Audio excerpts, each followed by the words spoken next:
Yeah, Steven, I saw you saying maybe the anchor logo is giving me PTSD from Vandy. I don't need my own logo to give me PTSD from Vandy. I get that regardless, right? I don't need to look at my channel logo to get that. I just have to look at Alabama's record to get that PTSD. But, gentlemen, what a weekend of college football. And I mean, genuinely, we've said this so many times. Ohio State goes down. The Red River shootout occurred. Alabama pulled it out against South Carolina. And listen, I think South Carolina's offense leaves a bit to be desired. I think that they did what they could. I do think there's a conversation to be had about that South Carolina defense. I think they're way better than people talk about.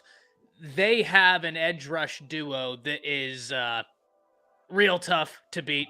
Bless anybody that has to play Dylan Stewart the next 2 years once he's in a college strength and conditioning room for over a year.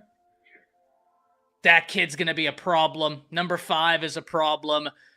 That second interception Jalen threw, guys, I thought that defensive back, I thought that kid made an unbelievable play on the ball. I was talking to, I forget who it is, it was a long weekend.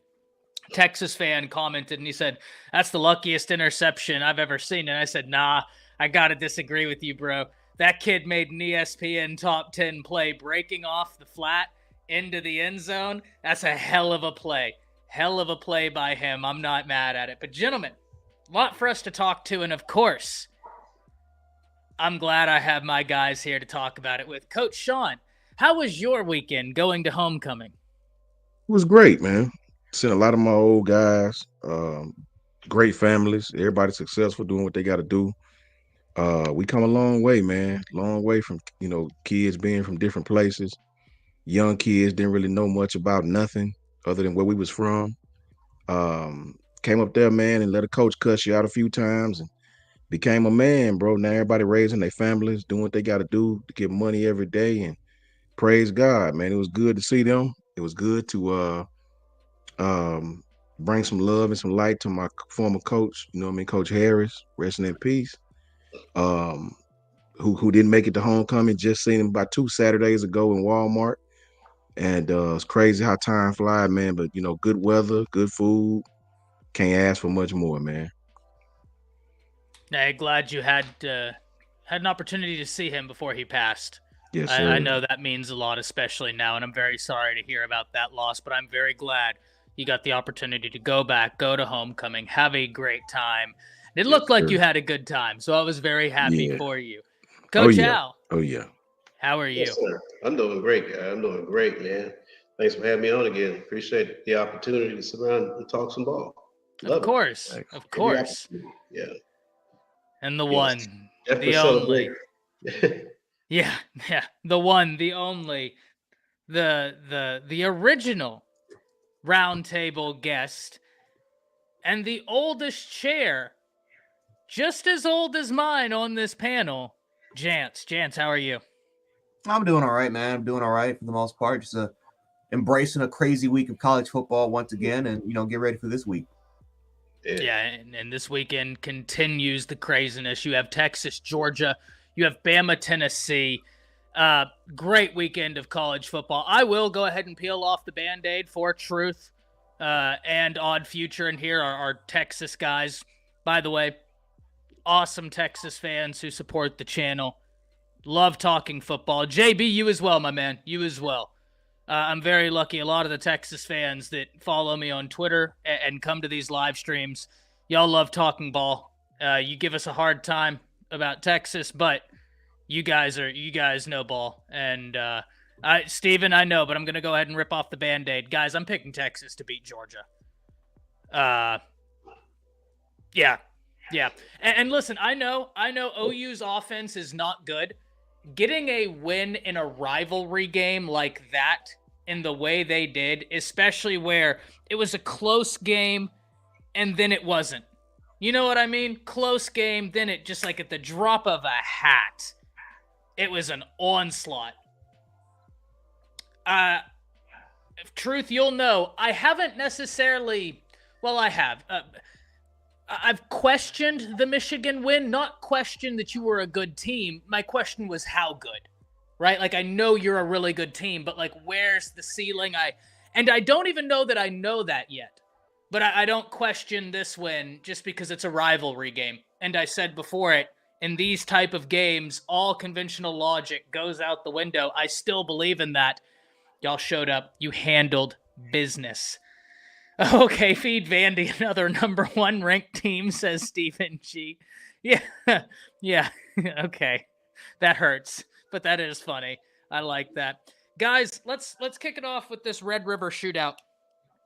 What were your thoughts on this? I think everybody here on the panel, we talked about how we thought Oklahoma would probably keep this close for a bit until they wouldn't, right? Like, at a certain point, the dam breaks, and you're playing against an offense that's really, really damn good. Coach Sean, I'm going to start with you. Did you get to check out any of that Red River shootout?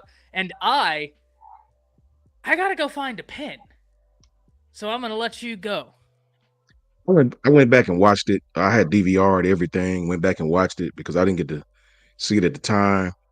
But, you know, we all picked Texas to win that game. We didn't know it was going to be like that. But at the same time, I can see where it could get out of hand that way. I mean, right now, they hadn't put any faith in Hawkins to throw the football. And if you go into a game against Texas like that, one-dimensional, it has potential to get out of hand like that. It has potential to get out of hand. It really do. So it doesn't shock me, man. There's no disrespect to Oklahoma. It's just either they got the cuffs on Hawkins, or either they're not confident in him throwing the ball consistently. But I you know, that game getting out of hand like that doesn't shock me because of how Texas plays, because of how Texas stretch you horizontally and vertically. And the fact that if you see how they played Oklahoma, they didn't fear the pass at all. Like, they didn't respect them At all in the pass game. So it doesn't shock me at all that game got out of hand. How many times can you go 3 and out, man? I mean, you know, that's the same old story. You know, how many times can you go 3 and out? And you know, how can you put a game that serious in the hands of your defense for the entire game? And the answer is absolutely not. Coach Al, what were your thoughts? Yeah, I'm kind of along the line with Coach Sean. I started watching the game, and the game was a game pretty soon, you know. Yeah. And so I with Sark, man, you got to get him off his script early. Facts. Yeah. If he scout you and he gets onto his script and he gets into his bag of tricks, then you're done, because he's calling everything off the play sheet to set up other stuff that you haven't seen. Yeah. That's just Sark. No matter how good Venables is, his defense can't stay on the field the whole game and play against Sark. They got too many weapons. You can't take everybody away. You got to score against Texas, and you can't start slow. So OU started slow. Sark got into his bag of tricks, and I was off to another game. Real talk. No disrespect to the OU fans. You got another year, okay, to get your act together, but you play in the SEC. That's a tough place to play because this whole landscape of college football has changed with NIL and portal and pay-for-play. Every team can really go get good players. Usually they're upperclassmen, which means that they're physically mature. They've seen some battles. They got some experience. You know, any given Saturday, you just can't show up off the bus and say I'm going to win in the SEC. You can't do that. Yeah, we found that out against Vandy. Sure Unfortunately. And Coach, to your point, Coach Sean and I have talked about this. One of the things with me, and I own it, right? Like, I don't know.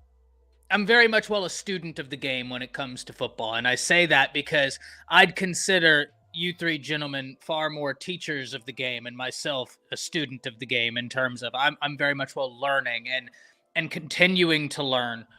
But I have dubbed stuff like Steve Sarkisian as foundational play calling. I use a lot of analogies in my videos and in my analysis. And what I mean is, think if you're building a house. What Sark is doing, yeah, it's like he'll call a play, but it's not necessarily built on, like, I'm trying to get a touchdown here. If he gets it, he's not complaining, right? Sark has said, why would I want to take a 15 drive when I can score in 5?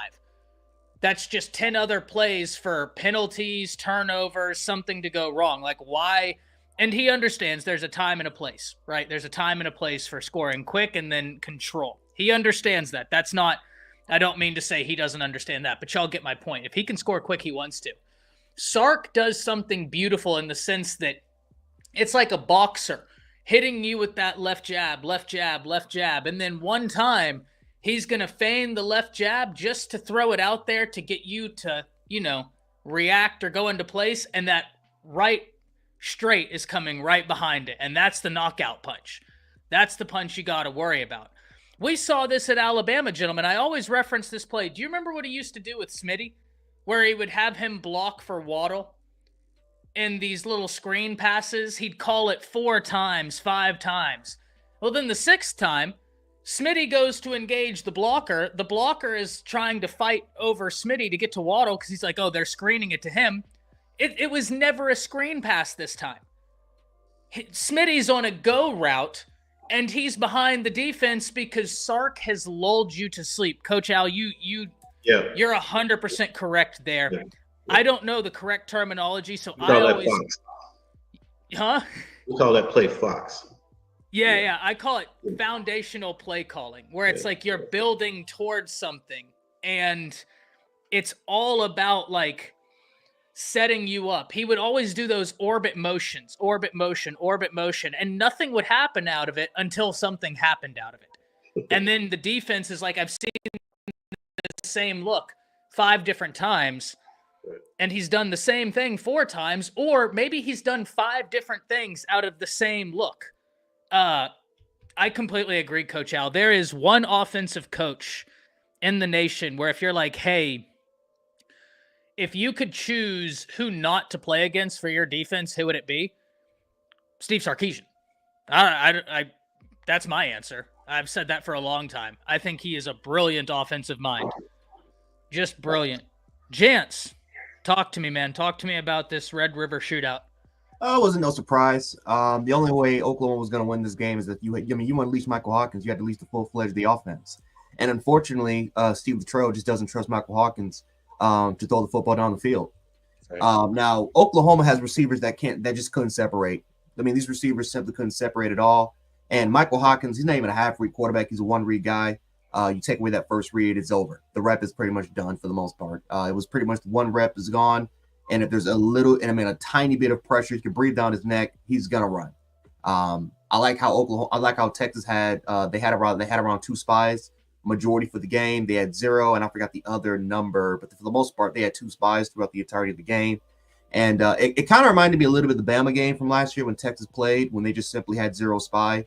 But for the most part, Texas they weren't respecting Oklahoma to stretch the field vertically. For the most part, they simply just played the short to intermediate levels, and that was simply just about it. They just played underneath for the once they caught a feel of what Michael Hawkins was trying to do. And it's just unfortunate that Oklahoma just couldn't take any sort of chances at all to let Texas respect you. But it is what it is. This was the type of game that we thought. Oklahoma's defense is battered and injured, and there was only so much that they can do. You can't let Oklahoma's defense try to carry you for the game. You're not gonna win. And so Oklahoma's offensive line, I mean, it is what it is with the offensive line. It's not really good. That's what happens, man, when you lose that much production over the last couple of years. The rushing attack is the rushing attack unfortunately is non-existent. Michael Hawkins is not featured in it for now. And yeah, their defense had to be the ones to kind of carry them the entire time. So, Oklahoma, I mean, they just want to be, Texas was just the better team. This was very similar to how it was about a couple years ago when Texas blew them out. They shut them out. Why? Because Oklahoma they literally had 0 passing game because Dylan Garrett had no quarterback. And so, Texas, man, I mean, they're coached well on the offensive side of the ball and the defensive side of the ball. They got the talent on both sides. This is what happens. This is what happens, man, when you're one dimensional. So this is why I'm just gonna come out and say it, guys. I think that Texas Georgia game is gonna be close to what people expected. Some people are picking Texas outright. This is one thing I gotta say about Texas. Name the best passing attack that Texas has played against. Can someone name me the best passing attack who they played against? Anyone on this panel can name me the best passing attack they played against? I know the best quarterback I think they've played against. I think Michael Van Buren's going to be a very talented player, but he's a freshman. That's the problem. He's a freshman. Exactly. That's the problem. The best passing attack they played against was Mississippi State. That's the best passing attack they played against. Every other team that they played against, for the most part, has they've been non-existent in the passing game. So there hasn't been a quarterback that can test them down the field. They haven't had to play. They haven't had to make any sort of adjustments. They had to make zero. They had to make this is probably the only defense that probably made zero adjustments going into halftime because nobody's testing them. Carson Beck is going to test them. This is going to be a game where I think Georgia initial game plan is going to go out throughout the door. Carson Beck's going to have to go back to being a gunslinger. And I think the good thing about Georgia is that the Bama game happened and the Mississippi State game happened where you had to force Carson Beck to be a full read, to be a full read quarterback where he can go through progression 1 through progression 4, where you can use Arian Smith, where you can use Dylan Bell. You can use these receivers to go down the field. You can stretch them vertically. We've seen Mike Bobo with his back against the wall and have to make adjustments and use them well in both games against Mississippi State and against Alabama in the second half. So the good thing about Georgia is that they've been tested. The good thing about Georgia is that they're back against the wall. They can make adjustments on the fly. And so this is going to be a closer game than I think what people expected. I expected it to be a much higher score game. I don't think that Georgia's going to shut Texas out, but I do think. But here's the good thing about Georgia: they're not playing against the mobile quarterback, because with Georgia they had to worry about, okay, you know what, we got to worry about containing Jalen Miro. So we can't just rush up the field. We're going to have to play some sort of containment against Jalen Miro. With Quinn Ewers, you can go all in. You can send 5 and send 6. Now you better be warned because Steve Sarkisian can dial it up. Have a lot of motion. He can throw you off without a hurry, so he can kill you with it. But the good thing about it for Georgia is that, again, they can make adjustments defensively. We've seen Kirby Smart do well against Steve Sarkisian back 2018 during the NC Championship game, back when we were mainly an RPO-based football team with Mike Locksley coaching Tua. So it can happen. So I think that game's going to be a lot closer than what people expect it to. I don't think Texas has been tested yet this entire season, and we're going to see what type of team Texas can be. This is going to be their first true SEC opponent. Yeah. I just look at this, and I just think that Texas, one, they're very talented on the outside. I think they're going to stretch the field on Georgia. 2, I think that whenever we look at this, Sark's play calling and Sark's play style is designed to hurt a Kirby style defense, right? Like it's going to be real tough. Now, that being said, I do agree, Jance, this is the best team Texas has played. This is the best offense Texas has played. And when I said earlier, I know Texas is a very good team. If you're telling me right now, hey, who would you rank number 1? Texas. And I said that before Ohio State lost. Texas. Texas is the best team in college football right now. I have zero arguments for that. But I still don't know how good you are in terms of where is your ceiling. And I think a big reason for that is I know your defense is real good. I know it's a really good defense, but now I'm excited to see just how good. That being said, guys, I still just think Texas gets this W. Coach Sean, what are you thinking? I believe this. I think the numbers of that game is skewed because of what we all said. I don't think Oklahoma had a chance in that game because they can't threaten Texas in any way possible. When I watch Texas, I don't think Texas is going to be able to run the ball on Georgia like that. I just do not believe it.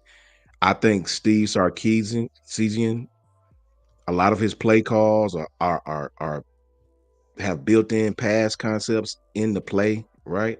I don't think he's going to be able to run the ball like that against Georgia. I don't. I think Georgia, I believe Georgia's going to play their best game of the season against Texas right now. I think, and everybody talking about this game against Mississippi State. True, they gave up some points, but Georgia had a lot of substitution in there late in the game, man. You know, Kirby did not want to get those guys beat up.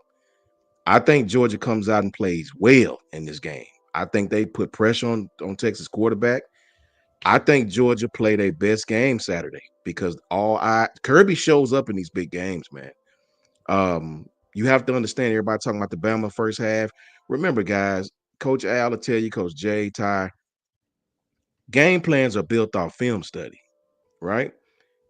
We didn't really have Kirby didn't really have nothing but Washington's film, and we don't really run the same thing they ran at Washington. So a lot of those plays, they were first time he ever seen them in the game, right? When Kirby adjusted and wouldn't let us hit the outsides and the edges like we did, you see the trouble we had, right? In the second half, Kirby is going to have that team ready to play, bro. And I love Texas. I'm respectfully to my brother, Frightening Truth. I can't call y'all the best team in the country. But I will say this, Frightening Truth, because I don't know yet, Frightening. I'll find out Saturday, but I will give you this, Frightening. You guys are playing the best of anybody in the country right now. I don't know if you're the best team yet, right? But I will say consistency and performance, you guys are definitely playing the best of anybody in the country. Georgia's had some tough games. They've had to really, really dig deep to beat Kentucky, to play with Alabama in the second half, to come out mentally prepared in a Mississippi State game when you know you got Texas right after that. That's tough. That's tough. Looking ahead and things of that nature. I believe Georgia's going to come ready to play in this game Saturday. They're too damn good not to. They're too good. They have a great veteran coaching staff over there. This has been the game. You know, the Bama game was circled, but this is the next one that's circled. I think Georgia comes out on fire. I think their defense comes ready to play. I think Carson Beck test them down the field like nobody they played this year. I look for Georgia to win this game Saturday. Just me. Interesting. Coach Al, who do you take? Because we have Jance. Who did you think would win this game? Because I took Texas. Coach Sean is taking Georgia. Who'd you take? I'm taking Texas. I just think it's gonna be a close game. I don't think it's gonna be a blowout that everyone is expecting. Oh, I don't think it's gonna be a blowout. Yeah. I have like a 7 to 10 point win. Oh, no, you know, I just like there's a lot of Texas fans, man, that are just saying that they're just gonna blow Georgia out, and I'm like, man, y'all gotta be careful, man, after taking that rat poison, because I'm like, I mean, you haven't. Thanks. The two toughest teams you played against was against Michigan and Oklahoma, two teams that have no quarterback. Your secondary hasn't been tested yet, and then defensively, I mean, yes, your offensive line is fantastic. Defensively, you got a lot of you got a lot of talent. We can understand that, but man, I mean, dude, I'm telling you, man, y'all got to be careful, man.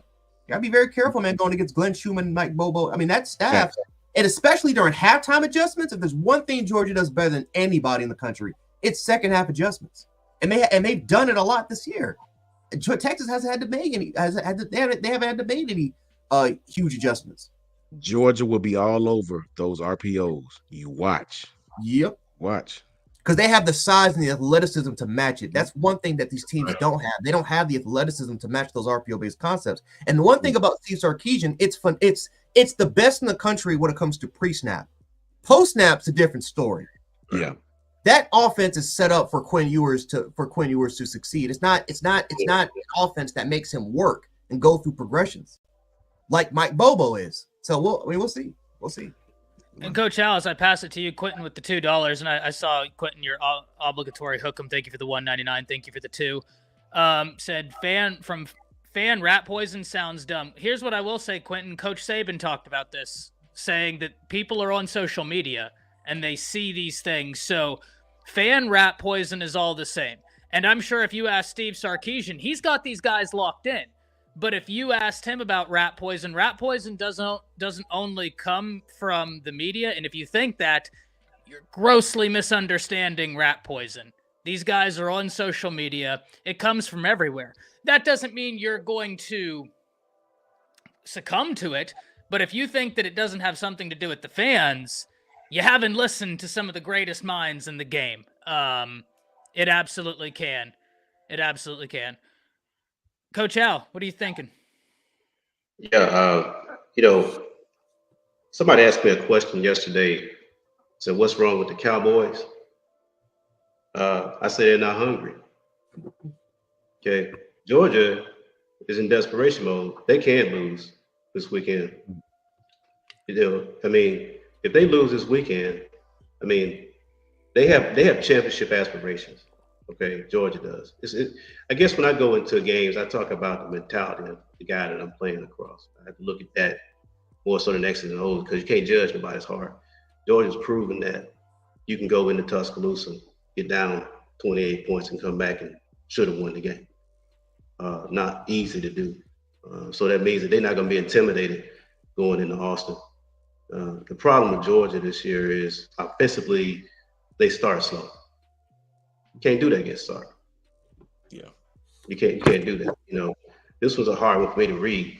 I just feel as though Kirby is going to take away a lot of the stuff that Sark can do in the run game. Sark does have a lot of stuff he has going on with plays that are multiple options within the play. You know, so he's not necessarily, if we got, say, 12 personnel with twins left and we throw a screen, slip screen outside, on the backside, you got the receiver running the post, then you got a zone left going, you know, so he got a lot going on. He's looking at, okay, how are they going to defend the zone run? How are they going to defend the screen off the play side action? And what's the safety over the top going off the backside? That's Sark. You know what I mean? So Kirby knows that he likes to play two safeties high. So you can have one safety on the backside. You can have another safety playing strong side alley pursuit, you know, and all that stuff to take away all that strong side stuff. So now it comes down to who's winning up front, that kind of thing. So when I look at this game, I still say that I think Georgia has the edge. I like to say Georgia has the edge on that. And the reason I say that because I think they can probably run the ball a little bit better than Texas is going to be able to run the ball against Georgia. In a game like this, it's going to come down to just a handful of plays. Yeah. Georgia, I think, is a little bit more desperate than Texas at this stage of the game. And they've had more opportunities where they had adversity. They had to be tested. I think that means a lot at this stage of the season. Texas still, to me, I think, and it's not I'm wearing my Bama glasses, I think they still got to prove it. Georgia has proven it. And if Texas wins this game, which I think they can, then, yeah, they deserve to be the top team. But right now, you know, Georgia's still a 900-pound gorilla in the room. I pick Georgia. We got 2 Texas, 2 Georgia. Here's my thing, guys. Georgia has not been good against the run this year. They're giving up a lot of yards on the ground, and they are playing a Texas team that can threaten you through the air. So I think it's very hard for them to key in on just stopping the run. And so that's where I look at this and I'm like, I think that Texas has the advantage if you're saying, you know, if you're saying DBs versus wide receivers, I give the edge to Texas. Defensive line versus offensive line, I give the edge to Texas. I think that the running backs versus linebackers, that's going to be very interesting, but I really like a lot of Texas's running backs, even though they're hurt. And then Quinn's there. On the other side, I think Georgia, we have to remember, they're without their starting center, their starting guard, who is an All-American player, right? Tate Rutledge, he's down. They just had one of their wide receivers that really has been contributing. He's out. I just think this Georgia team right now is so thin. But they're still very good. Don't get me wrong. Like, this would be a huge win for Texas, a great win for Texas because they're very talented, very well coached. Even if Texas wins, there's no taking anything away from this game. I see this is the thing, truth, because you're an object. Truth. Get your boy Mr. 512. What am I saying that's an excuse and what's facts? Because fans have this mindset, if I say somebody's hurt, it's, oh, well, you're making an excuse. Am I supposed to lie to you and say they're going to play? That's inconsequentially stupid. Go ahead, Coach Al. Well, I would say, Georgia had that big, tall receiver. He's been suspended. That's one thing. I think tying a game like this was hard to read, but it's going to come down to those few handful of plays and the intangibles. I just think that Georgia, their team, in terms of collective experiences, have been in more bigger games, pressure packed games, I think, over the last. It's ingrained in their culture. Texas is still trying to get to that level. Not saying that they can't. I'm not saying it's going to be an overwhelming Texas victory or overwhelming Georgia victory. This is going to be a one-score game. It could go either way. I'm just picking Georgia because I just feel like Kirby, he understands defense at that high level and he can make adjustments in game. If Texas don't get up on Georgia and Bobo get into his bag of tricks, just like he did with everybody he had to, and they get a little protection for Beck, might be interesting. Yeah, I agree. I like. Yeah, they don't turn the ball over. They don't turn the ball over. I mean, this thing could be very interesting. Facts. I like ahead, Georgia's Coach. speed versus the short pass versus those little short pass. I love Georgia's linebacker speed to get outside. Even though Georgia has not been great against the run, compared to Georgia teams of the past, I really, really, really feel like Kirby has a good handle on what Sark likes to do. It's like Coach Al was saying, like we were saying, it's a lot of different things Sark does off option routes, a lot of built-in pass concepts and things within what Sark likes to do. A lot of pre-snap motion, rips and lizzes. The thing I do believe Georgia would be able to do, I think Georgia would be able to be physical with this team.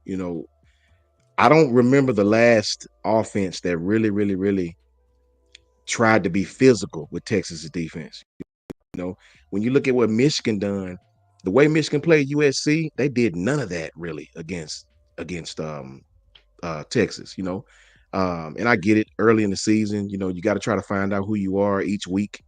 I really believe Georgia's defense has an opportunity to create some problems for Sark. I really do early on anyway. Kirby will adjust second half. We all know Sark, he gonna pull a rabbit out of the hat with certain matchup problems, finding things.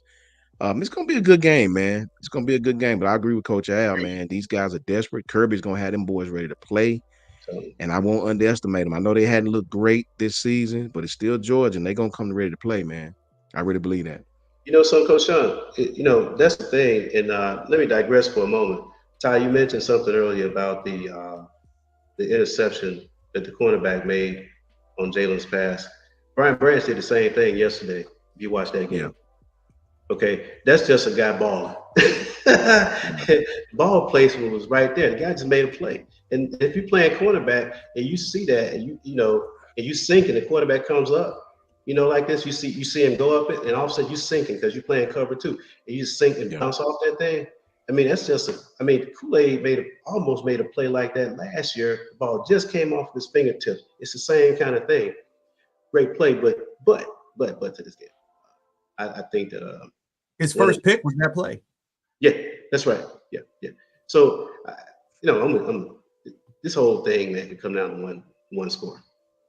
Okay, I'm just believing that these two teams are so similar in a lot of ways. But one thing about Kirby, and I think this is what's going to give Quinn some problems, and also Sark. Kirby is the master at false pressures. Yeah. Okay, he's going to disguise those pressures. And now, when you're running zone reads, or RPOs, you don't know who's not coming. You might be throwing right into the lane. The guy pick you off. Now, you don't, not squeeze the trigger so fast on that. So, I think it's gonna be very interesting to see if he can get Sark off his play sheet early. He gets Sark off his play sheet early, we got a ball game. Yeah. Keep saying it. Yeah, my thing also, Georgia has, what was that stat Jonathan gave us where they have like 13 points this whole year in the first half? Yeah. I don't think that's a winning recipe. Facts. Mm-hmm. I don't know. I mean, yeah, they can't start slow. Facts. They can't score 3 points in the first half and expect to beat Texas. Can't do it. Yeah. I just don't see it. I think they got to come out a little bit more aggressive in what they like to do. I think they're going to change the launch point for Beck. Texas is not going to tee off on them, at 3-step or 5-step or whatever you call it in the pass game. I think they're going to move the pocket. There's going to be some wrinkles too from Georgia. You can best believe that Texas had seen in their offense because they've had to evolve. One thing about football, and this is what I love about our team and why everybody's counting us out. The opportunity for growth during the year. That's why we coach the game. That's why we play the game. That's why we go to practice every day. It just doesn't happen the first week. If you can win by 1 point and just keep winning, eventually it's going to click. Chemistry is going to be there, and everybody's going to buy in. And Georgia has had to recreate themselves this year. They're probably not as good as they're going to be any team that's going to win the championship. That's what's going to make this game so unique because we don't know what trajectory is. Georgia on the upward trajectory? Is Texas plateau because they haven't really had challenges? This is going to be that critical game. We're going to find out where these teams are. And this is probably the right time of the year when you start seeing this. Yeah, very much. And Quentin with the $5 says if Texas beats Georgia, the narrative will be this isn't the same Georgia and Texas still hasn't played anyone. No, well, we've all just see. This is why, bro. I just don't get the lack of cognitive dissonance. That's a fact, Quentin. But here's the thing: we're all sitting here saying Georgia's going to be a really tough game, and if Texas beats them, do you think I'm going to delete this live stream? No. If you win, this is a great win. That's what the cognitive dissonance is just insane. Thank you for the $5, but no, there's a reason why even though you just played a team with genuinely one of the, not y'all, the national, okay, fair enough. But I don't even think that, Quentin. I don't even think that. Because Georgia's good. This is going to be a great win for Texas. I thought you were saying us, and I was about to just be like, "Oh my God, how does this make sense?" Georgia, that they're a perennial top 10 team. That's a top 10 school. No matter how you want to slice it. Texas blows them out, then Texas has the best one in college football. I wouldn't even say Oregon against Ohio State. I would say that's if you blow them out. Best one in college football because not a lot of teams. Hardly any. We should have done it, but we didn't do it because Georgia made second half adjustments and we didn't match their counterpunch. And Georgia and Georgia made it almost an historic comeback against us. So if Texas blows them out for the entirety of the game, Nick Saban. The only coach that's done it was Saban, and that was during the SEC championship game when it was 41-24. So we'll see, man. But no, Texas will definitely get the credit. 100%. 100%. Quentin. That's my fault. I apologize because we have, other people saying we're trying to slight and make excuses when I'm just giving you the injury report. I guess I can't give injury reports anymore because then it's like you're making excuse. Just telling you what it is. That's 100% on me, Quentin. Thank you for the $5, but that's where I will go to war with any national analyst that says that's not a good win. I agree with Jance. If you beat Georgia and you whoop them, now you're undefeated and you have unquestionably a top 3 win in college football. That's right. You're just going to be riding high. Yeah. They get 90% of the number one votes. They get 95% or more of the number one votes for the year for that week in the polls. Yeah, it'll be almost virtually unanimous. Gentlemen, now Brinsky's here. Brinsky, how are you? Yeah, what's going on, man? Be sharp. Let's turn to the other side of this, right? Because I do think, like I said, I do think Texas is the number one team in the nation right now. Let's talk about OU. Let's talk about OU. And JW, we never said they were thin. I gave you the injury report. But I won't give injury reports anymore. I was saying they're, without their top offensive lineman, their center, a wide receiver, no more injury reports. But they're not thin. And I'm just messing with you, JW. I know what you're saying. at this point, I'm just having fun because we've had some wild comments. But no, it's going to be a great win. It's going to be a great win for Texas if y'all get it done, and I think you will. I have y'all beating Georgia by 7 to 10 points, and I think that's going to be an unbelievable win. Gentlemen, let's talk about OU. Where in the world does OU go? I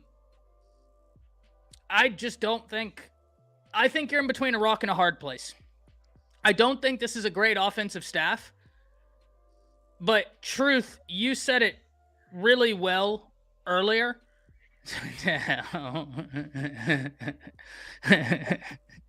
I said, where does OU go? And Quentin hit.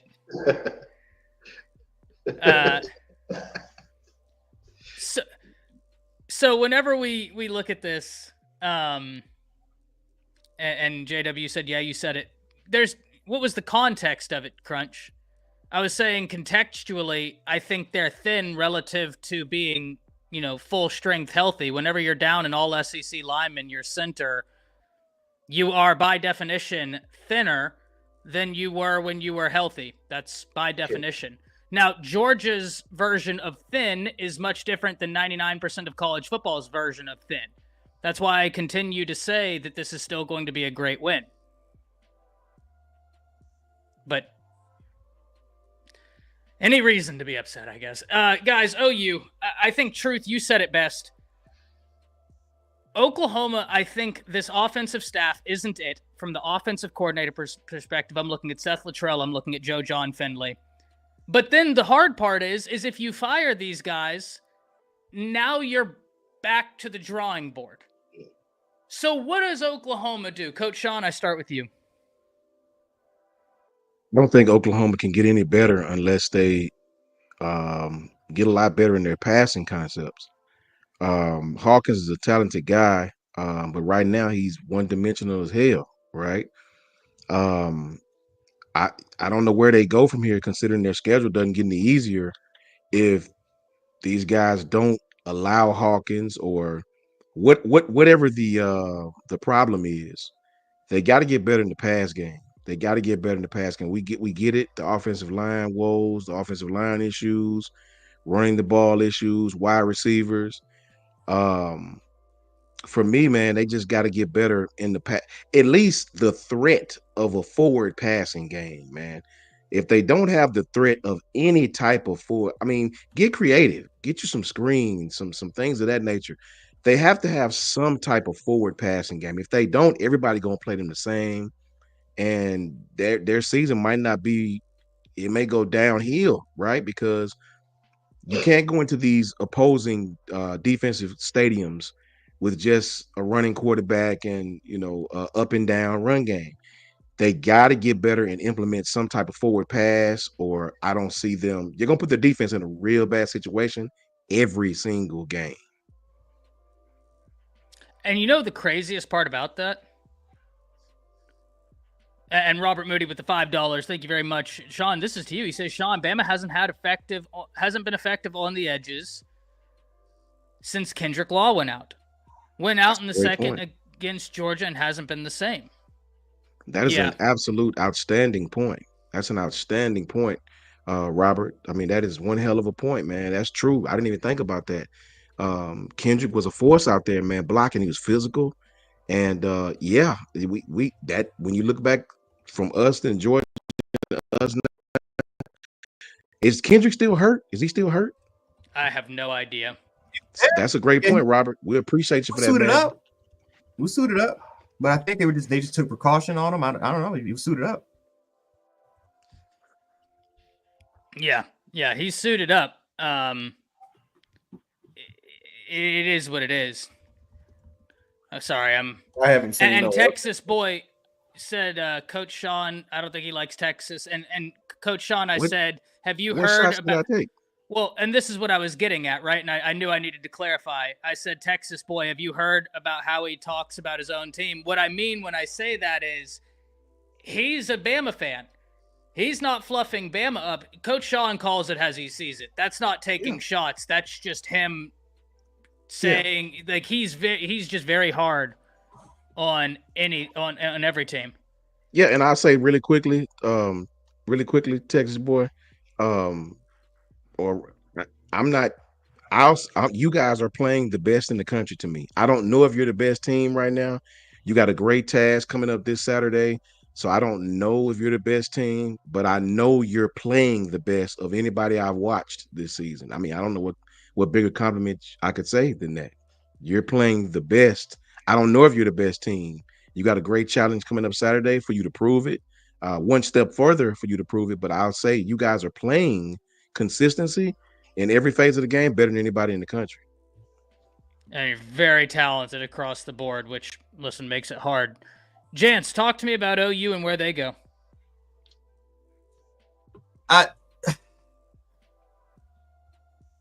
You may have to put in Jackson Arnold back at starter. You got to have somebody that can threaten the field, because if you can't trust Michael Hawkins at this point of the season to take deep shots and to at least get the defense to thinking that these receivers can stretch the field vertically, then I don't know. But yeah, like Coach Sean said, you got to have some sort of creativity, include some RPO based concepts, try to get off to the edge, get some screens going. Because at this point, like the defense, this is what you're going to start seeing. You're going to start seeing teams play one or two spies on Michael Hawkins, and if you could just send him a little bit of pressure and somehow in some way contain him while collapsing the pocket, he's gonna go. He's gonna bail out. He's gonna bail out the read, or he's gonna bail out that initial read, and he's gonna take off. Like that's just what he is. And so I don't know, like Jackson Darnold at least can keep his eyes down the field, but the problem with him is that his ball placement accuracy and his inconsistency to go through his half reads, because he's not a full read guy, more of a half read guy, was just off. So I got to have somebody that can give me or put somebody else back in there that can give me some sort of passing threat so I can throw off the defense. Because you're just seeing this defense. I mean, you're starting to see this defense at this point play cover zero and just cover one with Robert. That's what you're starting. That's what you're starting to see. They're not disguising it. They're not faking any sort of inside pressure. They're literally showing you what they're showing you is exactly what they're playing. And so I don't know, if you can't even throw potentially show some sort of threat, teams are just gonna dominate you up front. This is nothing you can do. And this Oklahoma's offensive line, it's not good. It's not good offensive line. Your receivers are banged up, so they can't really create any sort of separation. So it's up to the coordinator at this point to create something for this offense, because that defense was exhausted. It's exhausted compared to what we've seen. And one thing about Steve Sarkisian, the more opportunities you give this offense, he's going to pick you apart. He's going to pick you apart eventually. And what I saw, man, was that like this Oklahoma defense, man, was on their last leg. It was like watching 300, where the 300 Spartans, man, was going against 1,000,000 Persians, and you're like, it's like the Battle of Thermopylae, man, where Leonidas in the one scene, he finds out that there was a spy within his camp that told him exactly what the weakness of how to penetrate and how to basically get through so they can attack Greece. They found out, man, is that you can just collapse on both sides. And what happened? Leonidas in that scene, he knew they were done. They were going to die the next day. They had no, like, the only thing they can do is like, okay, we're going to fend them off as long as we possibly can, but we're just going to go out like warriors. That's what Oklahoma is, man. It's like the Battle of Thermopylae all over again, where both sides collapse. It's nothing you could. Your offense is your backbone. Your offense is weak, and once you get rid of that, this defense is going to die out on their shield, because this defense, man, these players are warriors, man. These players are going to go out. They're going to give everything that they possibly can get. But, I mean, it's nothing they could do. It's nothing that these players can do, man. I mean, they went out like Mufasa did, man, trying to just going out, man. Like sometimes you got to go out, man, and there's Scar right there. Like the offense is Scar. And it's like you're begging the defense, man. You're saying, "Save me, brother!" And then the offense is like, "Long live the king!" And then that's it. Like it's a shame, man, of what we're seeing. But it is what it is, man. It's gonna be like this every single game unless this offense can possess some threat. Because I don't know how much longer this defense can take it. So, Coach Jay, with a loss like that against Texas, do you go back to Jackson Arnold? You got to put third string quarterback in the game. Put somebody that can possess some sort of downfield threat, Because I like if I'm Danny Stutzman, I would just probably redshirt or just like, I'm gonna announce I'm gonna announce me to sitting out because I came back for this. Like, what did I come back for? I could have just went to the NFL and became a second round pick. What did I come back for? But this is not helping my draft stock. I'm getting, it's not helping me. Jay, it's that Lion King reference. Yes, I'll tell you, Jay, man. Jay. Was unbelievable. It was so good. It's creative. Jason Bernard with the 199 says, shout out to my cousin B Sharp, aka Big Glow. He's being a jackass, right? He's being a jackass. And then $2 from Robert Moody. Robert, thank you very much. Saying Kendrick is a possible for Tennessee. I really hope he's there. Really, really hope he's there. Shout out, Ebony. Because I just think in the house. Yeah, I just don't think we've seen the best of Kendrick Law, and I hope he's a go. Ebony in the house. Thank you for being here, Ebony. I think she got a kick out of that Lion King reference as well. And I issued a challenge to someone. I would love to see someone make a GIF of that scene with Oklahoma's defense begging for help and the offense just being like, no. Just long live the king, man. They can fall. Like, I'm telling you, man, it's sad. It's actually like really sad to watch. It's very sad to watch. I wish I could hear from an Oklahoma fan. I would be interested in hearing what Jason says about this. How are they feeling after that kind of loss? With the offense being as stagnant as it was, I would be really interested in seeing. I'll reach out right now and see if I can't get someone on. Just to hear a competent version of. I would want to know what you guys feeling after that loss. Because I know we lost to Auburn like that. Shit, bro. Oh, heads rolling. We want people gone. Like, I mean, we already want people gone now, but yeah, heads are definitely gonna roll if a loss like that happens. Steven says, "What do you want to know?" Brinsky, talk to me about this Oklahoma offense. Where do they go? Where does Oklahoma go from here? I hate to say I told you guys so that Texas was going to cover because I've seen enough from Hawkins already. I was like, I didn't see nothing impressive from him that he was going to keep this game close. I was like, the defense going to play good to a certain point until they keep being on the field, but they're going to make some big plays. But the shocking part about it is that Texas was on the field longer than OU was. Yes. That's the most shocking part to me because I was like, man, the way I was watching, I was like, you'll feel like Oklahoma defense was still on the field, but it was the other way around. And they just kept they had them contained at first, and it was some plays that they should have made when they had chances to score, when they had them pinned down, they had field position, and they just couldn't convert. I was like, man, y'all might well go back to Jackson Arnold at this point. Exactly. Because I don't see nothing like, yes, he went into Auburn and he won that game. Congratulations. But it's still Auburn. Anytime I get to shade Auburn, I don't care. F Auburn. And remember, Brinsky, you got a running quarterback like that. The way they run him, that ain't going to work every game, man. Mm-hmm. That's not going to work every game like that. Man, they got guys that can run sideline to sideline with this guy. Now, if it was the Big 12, he can get away with that in a lot of ways. But Texas is built like an SC. Like, even Sark was a great, like, the perfect guy to be at the helm of that Texas program when that move was announced. Because ever since he's gotten there, he's been building it like an SEC program. You go out there, guys, how impressive are those two freshmen for Texas? And there's more impressive than these two, but I do want to highlight these two. Ryan Wingo, Colin Simmons. God bless stopping them. Have fun. Figure it out. They're going to get theirs. They are so good. Right. Yeah. And it wasn't surprising at all to me how this game. Now, I ain't gonna lie about the point margin it was. I thought at least Oklahoma would at least score a touchdown.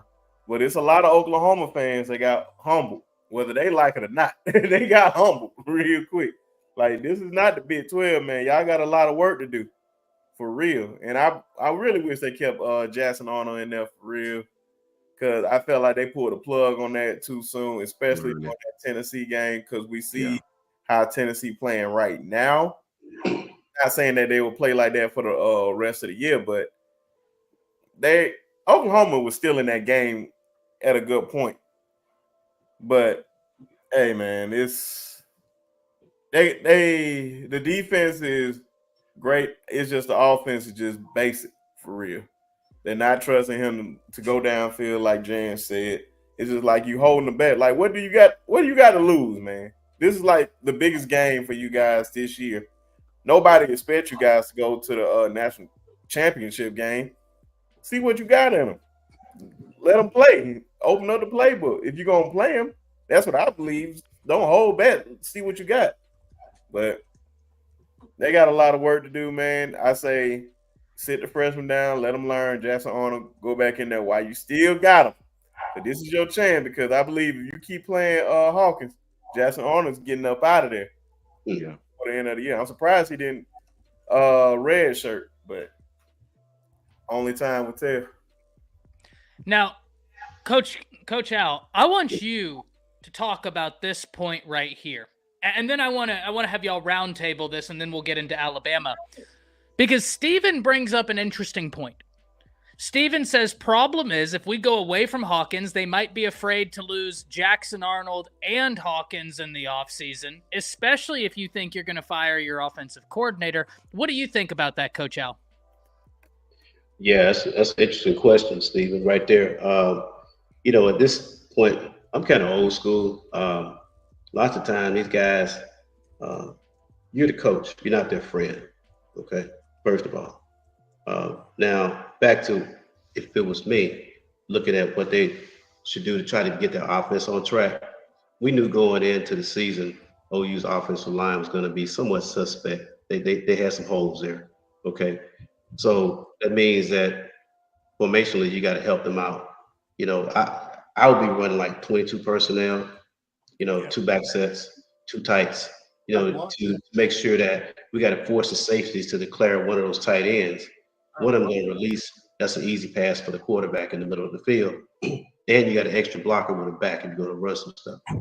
So I'll be looking at stuff like that, bunch formations, to force the defense to commit to one side just so they can declare. Now, as it relates to these quarterbacks, I never would have pulled JA to start with.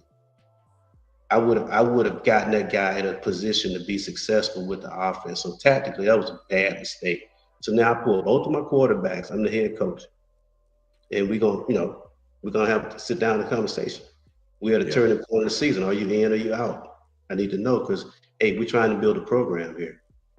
We love to have you. We want you to stay, but now it's 50-50 reps the rest of the way. Whoever plays the best get the job. And also, who's riding with you in the locker room? Because you can't have a split locker room. So you got to start this is summer camp now. That's where you are. Texas just put you back in the office, psychologically and everything else.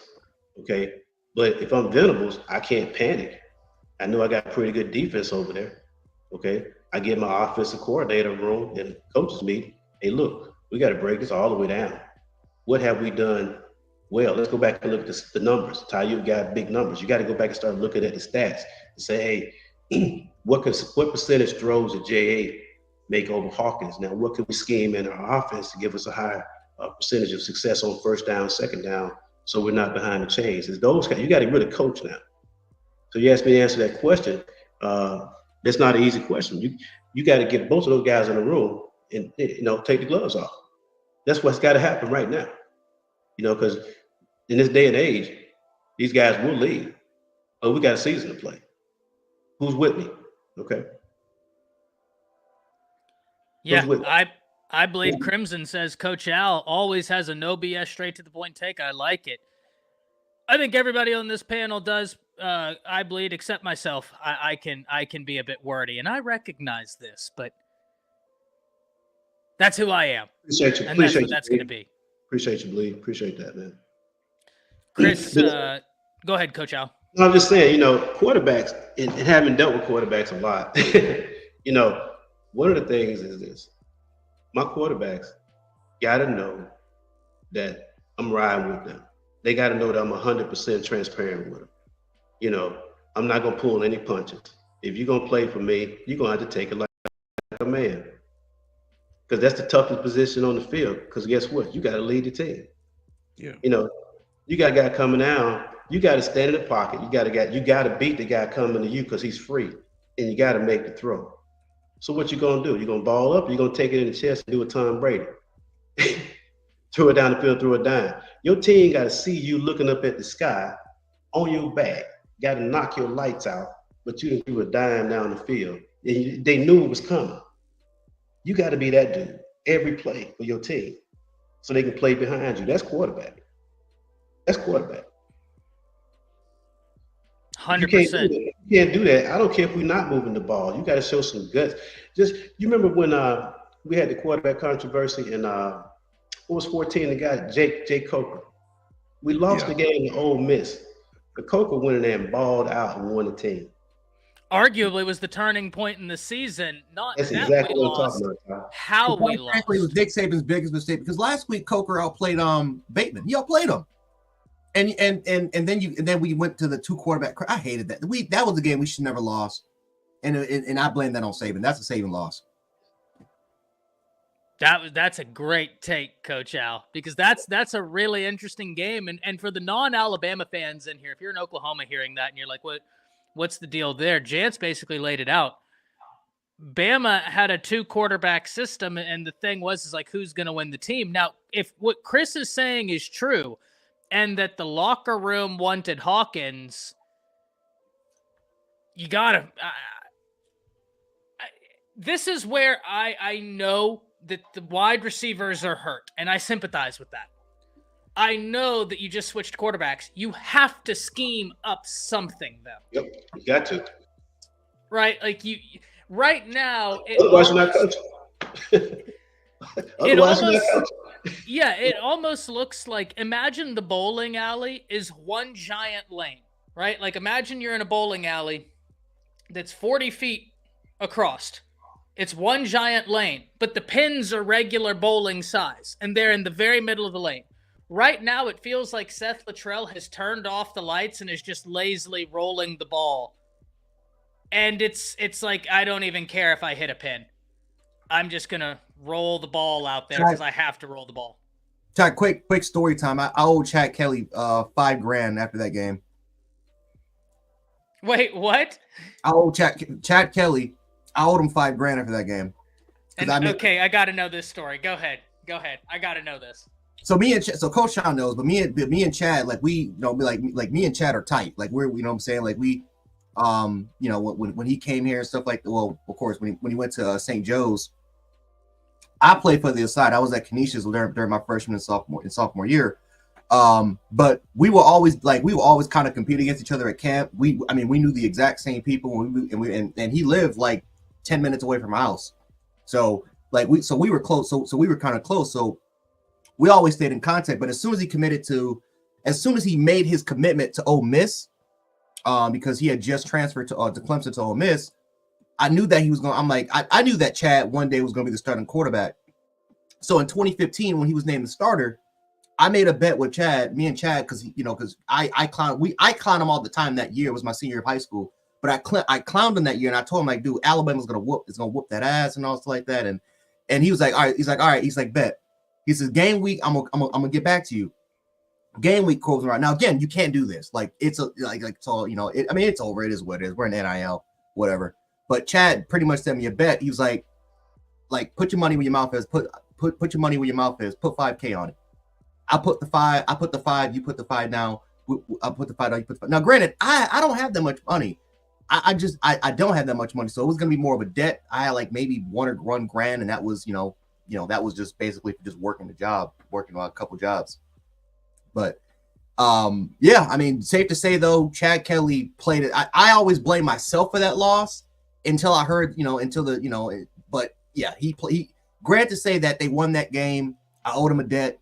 I paid the debt off, but it wasn't until like about a year. Like it wasn't until he actually left college that I actually paid off the debt, because I couldn't pay him during. You can't really do that. So I had to pay him when he left, and so when he left, I paid him the $5,000, and it's funny as hell because when I finally paid him, he's like, bro, I completely forgot about that bet. I'm like, bro, you could have never even told me that crap, and I would have completely forgot about it. Like, I don't really even need money like that, but I'll take it. I'll donate it to charity. So I'm like, all right, whatever. Do what you do. I love that story, and I also love sometimes in the chat, right? You just get these little mix-ups, and they're funny for me to sit here and watch. Texas Chris. Ebony was replying to Chris Camp. Ebony is the mother of Noah Carter, who is currently on Alabama's roster. Absolutely a monster. Texas Chris, the one whose comment is up here. After you get out of here, go watch Noah Carter highlights on YouTube, and you're going to be blown away. I promise you this. And I actually want to see you in the next video. Come back and report to me about what you thought. The kid actually reminds me a lot of, who is it that y'all just got? Coach Sean, I was just telling you about him. He's genuinely one of my favorite players in this class. But when I say he reminds me of him, it's one of those kids that's so, excuse my language, damn athletic. Yeah. That Noah was the tight end, wide receiver, safety, linebacker, edge rusher, punt returner, kick returner. Yeah. Different level of athlete, right? Yeah. So, Texas Chris, do me a favor, though. Go watch his highlights, and maybe on a video I've already posted, or even come back to this live stream. Let me know what you think. Kid should have been a 5-star. I'm not just saying that either. I've had this take before. And Ebony, I will say this. I had this take before I had the opportunity to meet you, which has been awesome. Let me say this time before you cut it off. Go ahead. Piggybacking off what Coach Al said, he hit the nail right on the head, man. Regardless of what these guys do, these guys have South Carolina in Norman Saturday. They have Ole Miss on the road. You got a main team coming in there, quick breather. They got Missouri on the road, Alabama at home, LSU on the road. They got to figure it out now. Like, I mean, today. If you're going to stay with Hawkins, so be it. If you're going to go back to Jackson Arnold, so be it. At least with Jackson Arnold and Hawkins, they needed that lightning in the bottle, his feet, and he gave them that. But just like Coach Jay said, just like I said, you got to have some semblance of a forward pass, man. And with it, at least with Jackson Dart, these guys were at some time throwing the ball downfield. So with a schedule like that, Missouri, LSU, Alabama, South Carolina, and Ole Miss, you got to figure it out now. They don't have no more time to waste. Well, and you might look at South Carolina and think that's a dub. Let me tell you what. Those two edge rushers are good. Now, South Carolina's offense, I agree, they're not world beaters. They're not world beaters, right? I think Alabama did not execute very well. We'll talk about that very, very close. Okay, Gelato. I was just double checking, Gelato. Absolutely, we will. Absolutely, we will. I'll star your comment, and we're about to switch this to Alabama. 100%. But just kind of last closing thoughts on OU. Coach Sean, you hit the nail on the head. You got to figure it out now. South Carolina was a game where even going into this season, I'll admit, I circled South Carolina and was like, that's a dub. I don't know that it's an easy dub. That's a dub. Going into it, after watching that South Carolina defense, I was like, oh, boy. They're good. They're very, very good. I do think that their offense, it's beatable. No doubt about it. They don't have a great offense. They have a capable offense from the standpoint of they've got a mobile quarterback who, if he gets outside on you, he's a big dude, right? He can move. They've got a good running back. They've got a very good running back. I love that tandem. But outside of that, like I do think they're a beatable team. But do not underestimate that defense. That defense is really damn good. But guys, let's talk about this right here. Let me get to some donos and then we'll head into it. Robert Moody saying with the $5, thank you very much, Robert, saying Milroe quit using his safety valve from the second half of Georgia through South Carolina. The Vandy and Carolina game, safety valve was open. I want to go back, Robert, because I've heard a lot of people talk about how Ryan Williams was open. But the thing that I want to know, Robert, is it very well could be true, right? I think if so many people are saying it, it's probably true. But that pass rush, they were scheming some things up. And that's another thing I'm going to address here in a little bit. They were scheming some things up that were beating our guys up front. And actually, Nick Sheridan, I did love this, guys. This is actually giving me some enthusiasm on the offensive side of the ball.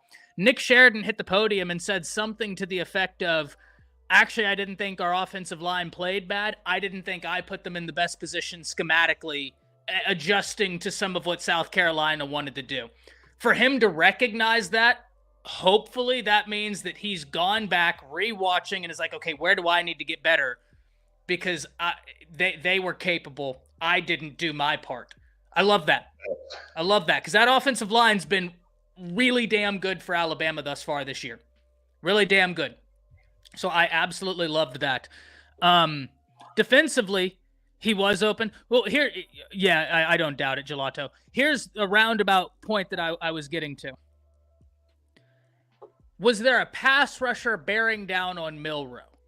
And what I mean when I say that is if he's already locked into this side of the field and that number 5 is bearing down on him, he's not going to be able to flip his hips and shoot it that way. He's going to have to pull the trigger on where he has already kind of addressed.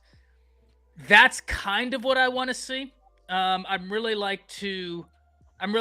interested in getting my hands on the all 22 from that and seeing what that says. But gentlemen, one more dono and then we will get into it. Alan Berry with the $5. Thank you very much, Alan. Says it looked like Womack actually switched up the looks and coverages. Staying in cover 1 and not making adjustments is a stubborn mentality. Alan, I'm going to agree with you here in the sense that against Vandy, I thought that Vandy's offense kicked our tails schematically. I didn't think Bama adjusted. I think that Womack had kind of thought like, okay, I have the talent, right? I have the talent, and I think that this game plan can beat them. And then it didn't work. And I don't think that we ever really adjusted. Against South Carolina, I didn't have a problem with a lot of the schematics he threw out there, but how many times was there an opportunity to make a play and it just wasn't made? And listen, that happens. It's football. But to me, the story of this game, and this is where I want to pass it to Coach Sean and move forward. To me, the story of this game was lost opportunities instead of against Vandy. It wasn't opportunities that were created. This game, it was just opportunities that weren't capitalized on. Coach Sean, what was your thoughts? I'm starting with offense, as I usually do. We struggle with slide. We struggle in that slide protection. We struggle with that. A lot of pass offs were missed. You know, it's like guys would get engaged with one person. They for some reason, we kept leaving the best pass rushers free. I don't know what that was about. It seemed we did better when Robbie Oots would help. Number 45 would help, we struggle with the slide protection, man. We struggle with the fronts a lot. I don't know what that was about. I seen what's 57, the right tackle, Pritchard. Several times he was still overextending, still trying to make up for it and getting hands swiped out of the way. It was just very, very sloppy, Caden only had 1 or 2 bad blocks. If you go back and watch the game, Caden actually played pretty well. He's playing better than Elijah Pritchard. I'm telling you that right now. Oh, yeah. I wouldn't go out. I would go out on a limb and tell you right now that Caden Proctor is probably grading out better than anybody on our offensive line. Maybe him and Brailsford. He's graded the highest consistently. That's a fact. Caden is playing well. He got him a few times, and that's expected with a great pass rusher like that. Defensively, our middle linebackers are taking a lot of bad angles, man. A lot of bad angles. Sometimes on these plays, they're supposed to be coming downhill. They'll run sideline. You know, their angles are not very good. They're running themselves out of the play. I've seen that in Vanderbilt a lot. Their angles are in bad shape, man. With this scheme, the linebackers are not as clean as they was with that gap scheme. So these guys got to play linebacker now. Like you got to come up and thump. You got to come up and meet the guy. You know, your gap integrity has been sort of bad at times. You know, it's like Deontay Lawson seems like he'll make a great play, and then he'll get, I don't know if he get tired or get, I don't know what it is, but he allows himself to get blocked it looks like he's getting blocked very easily. He overruns plays a lot. The gap integrity just isn't there right now consistently. 15 came into the game and they picked on him in the past game. His man lost him several times. He was late picking up whatever man he was getting to. It's just fundamental things like that, man. We got to clean up, man. That for me, it don't seem like it's getting better. It seems like it get better for a couple of series, and then we'll fall off again and let something happen bad. So when you look at the West Kentucky game, the South Florida game, the Wisconsin game, the second half of Georgia, Vanderbilt, and now, at this point, you are who you are in the season, man. Can you get better? Sure you can. But we need to get better before Saturday, man. This team is going to go super duper fast. Yeah. They're going to challenge you probably more than anybody we played at this point in the past game. I'm going to be super surprised if Tennessee don't come out and take at least 5 to 6 deep shots in the first half alone, right? They're definitely going to challenge you downfield. Our pass rush has been inconsistent at times. I don't understand why we don't run manufactured pressures if we can't get regular pressure on the guy. It's just a lot of questions for me, man. A lot of questions for me. You know, I don't understand how they can attack our middle like that, and we don't commit resources to stopping that. Now, this game, I'll understand us being in that nickel package. I'll get it, but I'm worried about our back end. I'm worried about our lack of pressure on the quarterback. I'm worried about our offense. It seems like to me, just to me, because Coach DeBoer, he did run the ball some, but it's like when we would run the ball back to back, it's almost like that threw him, the play caller, out of sequence, because we would follow it up with a play that was just had left me scratching my head. It's like the play script was very strange. These guys almost feel like they're uncomfortable running the ball. It's almost like it throw them out of sequence or something. You know, I don't really know what it is. It's like when these guys run the ball consistently, it I don't know if they just get bored. I don't know what the hell it is, man. But we need to figure it out. We need to learn how to sustain drives, man. Everything don't have to be a deep shot. Everything don't have to be a pass.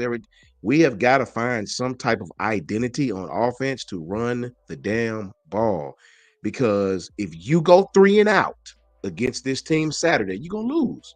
You're gonna lose. I'm sorry that I ain't, you know, that I'm the fair weather fan, you know, but I ain't gonna tell you no lie, bro. You know what I mean? If you go out there Saturday going 3 and out, you're gonna lose this game against Tennessee. You have to put together a drive, guys. We have to put together consistent drive, a physical drive, a time-consuming drive, because this team we're gonna play Saturday is gonna try to run 80 plays. They're gonna try to run 80 plays, man. They're gonna try to line up and snap the ball as fast as they can. And that concerned me. It concerned me. 100%. And I want to get to this comment right here as I pass it to Jance. I think actually we have 2 to get to. Robert Moody with another $5. Thank you very much for that, Robert. And I haven't gotten the chance to say this today, and I always say this. I can't tell y'all how much I appreciate all of you being here. I can't tell you how much I appreciate the donations. The most important things you have in life is time and health, and you are choosing to spend your time here with us this evening. And for myself and everybody here on the panel, that really does mean the world. You know, taking this a little step further, I would have never had the opportunity to do what I'm doing now if it wasn't for you all. That's, I think, something that's lost on a lot of people. I don't care how good of a football analyst you are nothing on YouTube without your community. You are absolutely nothing without your community. And I cannot express to all of you that I didn't make this. I started it, but I didn't make this. All of you who watch and give your time, you made this. You allowed me to keep trying to build it, but make no mistake, you made it. YouTubers are only what their community allows them to be. And you all made this. You all are the reason why this is a thing. And I'll never be able to really eloquate how much I appreciate each and every one of you for that. Thank you very much, Robert, for the $5. He says, Vandy and Carolina played way off the wide receivers. 10 yards at the snap. Short crosses and safety valve was there. Overton taking bad angles too. Overton, gentlemen, is that close to playing his way in the first round. But at a certain point, close has to start getting to finished. Jance, doesn't it remind you, and I'm not comparing the two players. I'm not. Because Jance, Before you know Coach my Jay, affinity. can I say one last thing, Ty? 100%, Jance, Coach. really quickly, 10 seconds. I did notice that Kane Womack put number 20, Latham and Overton on the field at the same time. Latham was playing with his hand in the dirt, and Overton was standing up. That seemed to work pretty good. That and Jalen Mbakwe, all together, I think he played pretty well, man. And they used Jahai Campbell at the edge. So I think that set may be a little better than what the one we're running presently. They went a little bit heavier at times. And time. listen, I don't mind bandit on the field at the same time if you have the beef elsewhere. And Mbakwe is playing real good football, gentlemen. That kid is a monster. But man. Where I was going to go with this, Jance, I'm not comparing the players at all. I'm only comparing like what we saw very early in their career. Jance knows how much I love this player that I'm about to say, because really, between the community and this player, it's the reason I have a YouTube channel. Will Anderson. Do y'all remember like the first 7 games? Will Anderson was a hair away from making the sack, and then once he started getting home, it just cascaded. Like you couldn't stop him. Now the difference is the quarterback would throw the ball right before Will Anderson crushed him. But once Overton, I bring you that, Randy, because I feel like once Overton gets home, once or twice, it's going to cascade from there. And it's just going to be like almost that light bulb went off in his head, and he is going to just light up stat sheets after that. That, I don't know. That I think I see that happening. Jance, before I get to you, I want to hit this one, and then I want your thoughts on that. Kim with the $9.99. Thank you very much, Kim, saying the entire secondary left, and we have freshmen. Kool-Aid and Terrian were not good freshmen. I hate it too. We expected perfection, but we need patience. I do agree with that. T-Rob expected them to follow him to UGA. Clown. Very glad they didn't follow him to UGA, because I will say, I think that the future for these freshman Bama defensive backs is unbelievably high. But like you said, it's a very difficult position, and they're freshmen. That's why I'm not going to lie to you, Jance, and I apologize, but this just... When Zay Mincy got beat, I was less like super pissed off. Don't get me wrong. I didn't like it. Nobody liked it. But in my head, I was like, yeah, that's what happens when you have a bunch of freshmen on the field. Just a mix up in what your job is. Like, it is what it is. You talk about that development, that long kind of development route. Yeah, he thought he had the underneath, and that's a young player. Yeah, I mean, and to be fair, I don't blame that on the secondary. I blame that on the defensive line. I blame that on Womack for just rushing 3. Why would you rush 3 in that situation in order for you to let that? I mean, he had a clean pocket. That's a long developing play to even happen. And I expect freshmen to make those sort of mistakes. And so I kind of blame that more on Womack and more on our pass rush not to generate any sort of pressure in that game. But here's the thing I want to talk about for the game. I don't blame these. Yes, these players play assignment football for the majority of the game now. Did these players, did we have a terrible game of tackling? Yes, we did. Did Womack for the majority of the game put these players in the right situation? I think it was 50-50 at times. It was a lot better compared to Vanderbilt. I like the heavy sets that they did, especially when I think it was Tim Smith. You had Tim Smith. You had Latham on. You had Tim Smith, Latham. I think you had Keenan there as well. I forgot who the other one is. I think it might have been Quay. But I like a lot more of the sets and for different formations that were instituted in this game. We leaned a little bit more towards a 4-3 in this game that I started to kind of go back and that I'm starting to see. So again, I think a lot of it in this game wasn't about the misuse of personnel. It was a lot more on missed assignments and just missed tackles and just lack of discipline. I will say this: I hate Kane Womack's answer to how to stop a shovel pass. I hate it. I mean, guys, you gotta play. Again, it's not the hardest thing to stop. It is difficult to stop because of the initial assignment to what it can expose once that pass is actually made. You got to be in the right position. You got to play gap integrity. You got to have backside help. Like this, there's a lot of things that has to happen in order for you to kind of consistently stop it.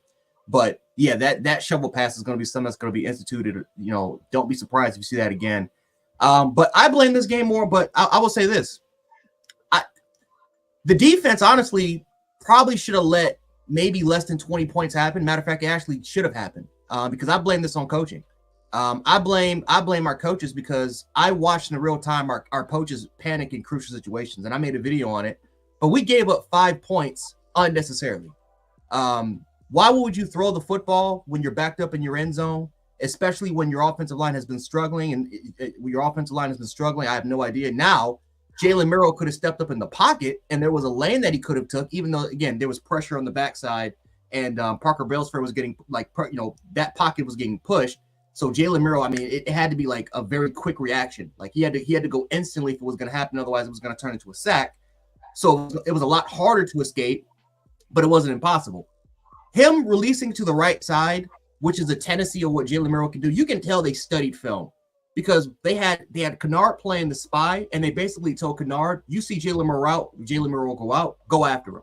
Because we know what he's going to do. He's going to roll out to the right, and he has a tendency of he has a hard time, even when he's rolling to that right, of avoiding defenders. He has a very hard time rolling to defenders, which is why I have no idea why he keeps rolling to the right when you know that's the worst spot for you to be in.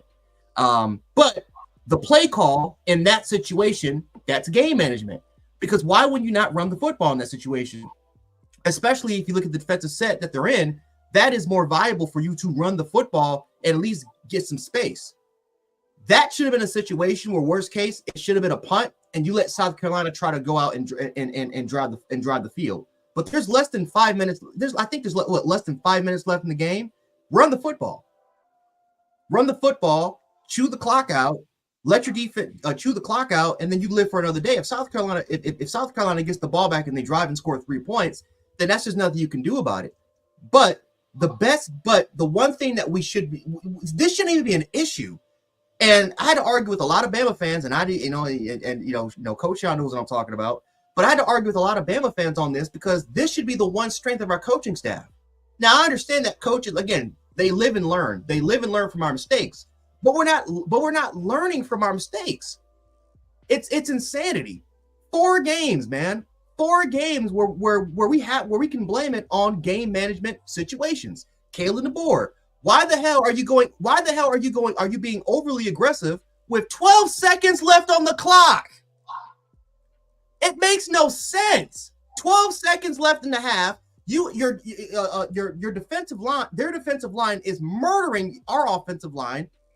2 times, it's 3rd and 20 with 12 seconds, and you make Jalen Murrow throw the football? Now, should Jalen Murrow throw it in that situation? No, because he's staring down the player. Don't throw it in that situation. But why the hell are you putting him in that situation in the first place? It's 3rd and 20 with 12 seconds. What are you trying to accomplish by being overly aggressive at that particular moment? That's 5 points. That should have never happened. You gave them 12 points, like you gave them 7. So yes, did our defense play well? No, they didn't play. No, I thought our defense played solid.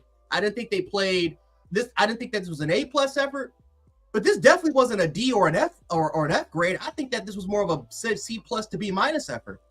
Our coaches, the game management from all sides, put this team in a position for South Carolina to win this football game. Jerry Menard scoring. Why the hell would you not tell Jerry Menard to kneel down? And you know how, and some people are telling you, well, Jerry Menard didn't listen to instructions. You know how I know that's complete BS? Because there's an angle when the coaches are all celebrating on the sideline. They all got their hands up. They all got the touchdown celebration signal up. They were expecting him to score in that situation, which tells me this coaching staff doesn't know. This coaching staff was unaware that South Carolina can go down the field and score with a minute and they were out of timeouts, I believe, James. No, they had all their timeouts left. Oh no, we did. No. I'm sorry. You're right. They had no timeout. Yeah, you're right. South Carolina. They would have knelt the ball.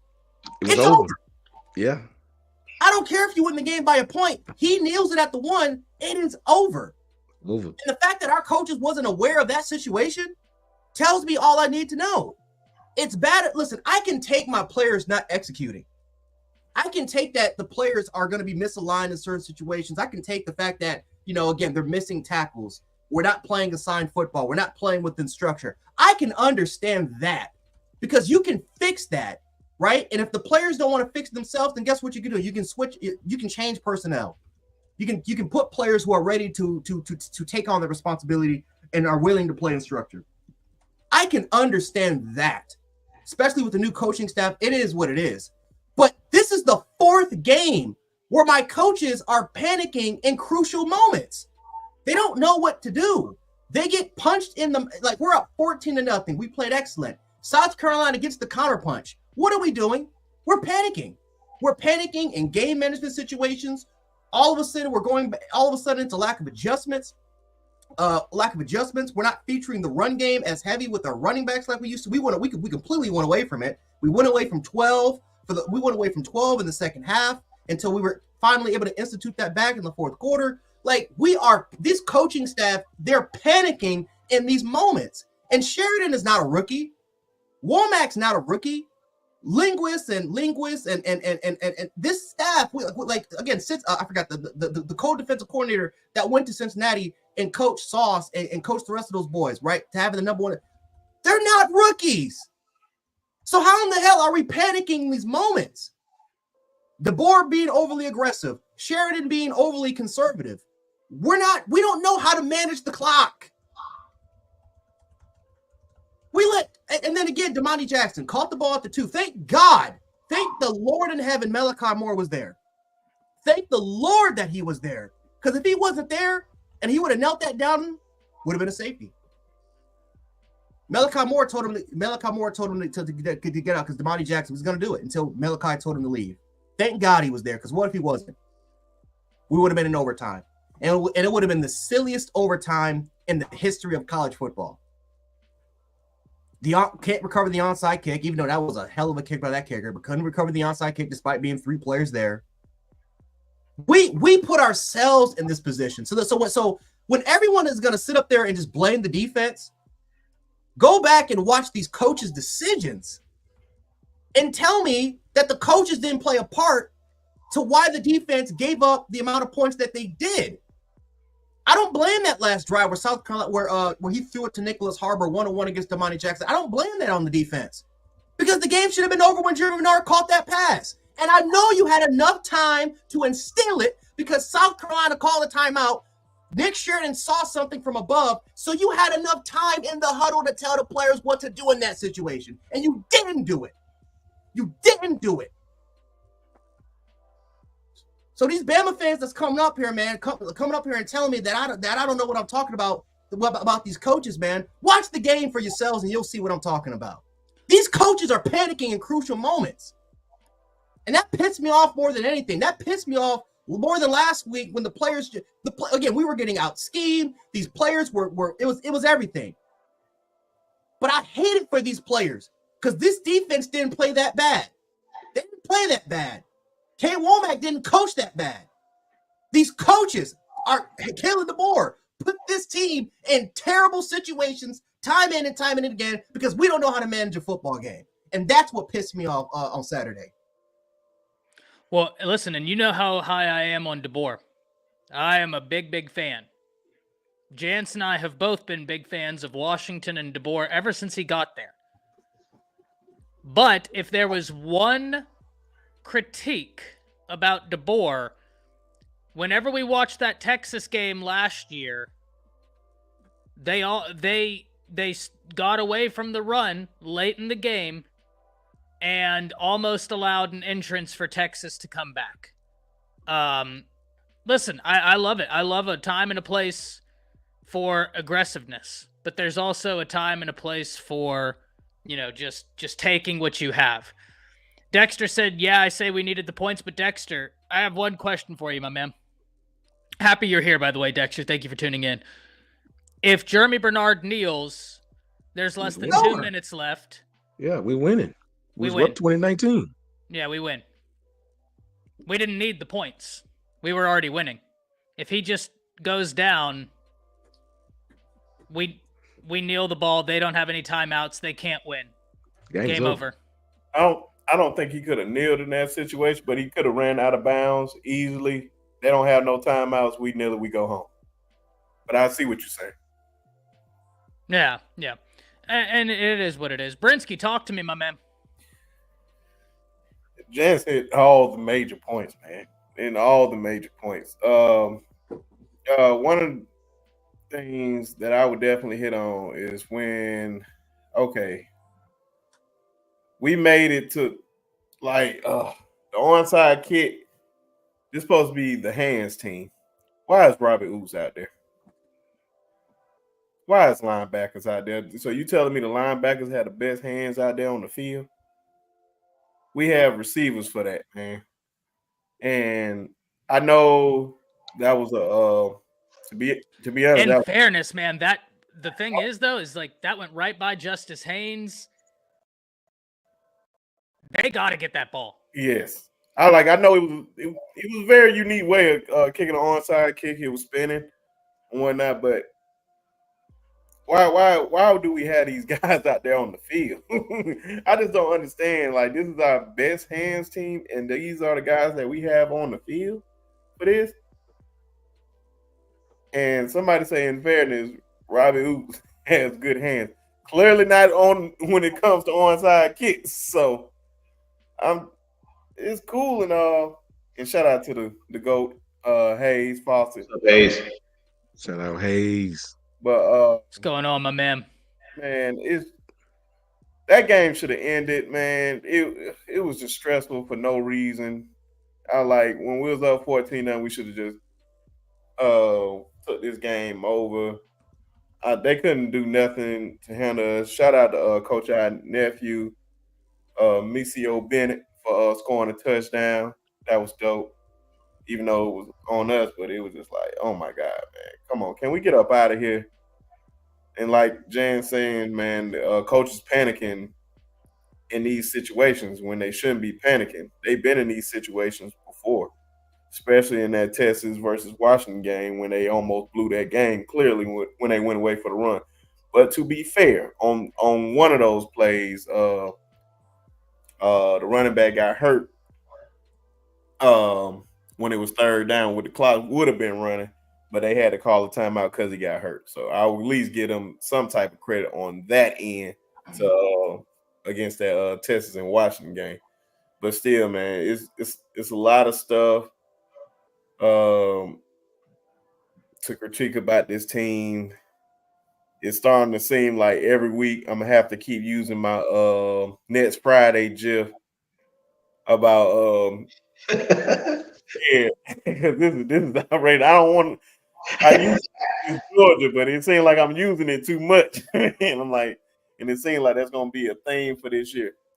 The only thing that I think a lot of us have to realize, man, is that the same thing I've been complaining about since day one. It's been one of our major problems is that secondary, but it wasn't the secondary fault this game for the most part.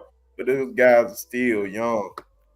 And we have to give those guys a lot of grace because just thinking about it, I seen somebody tweeted earlier. Shout out to Tide on Top. Like, you lose Earl Little Jr., Trey Amos, Antonio Kite, Tony Mitchell, Dez Ritz, who probably would have been starting on the other side or maybe slot right along with the money and Trey Amos. Caleb Downs in the backfield.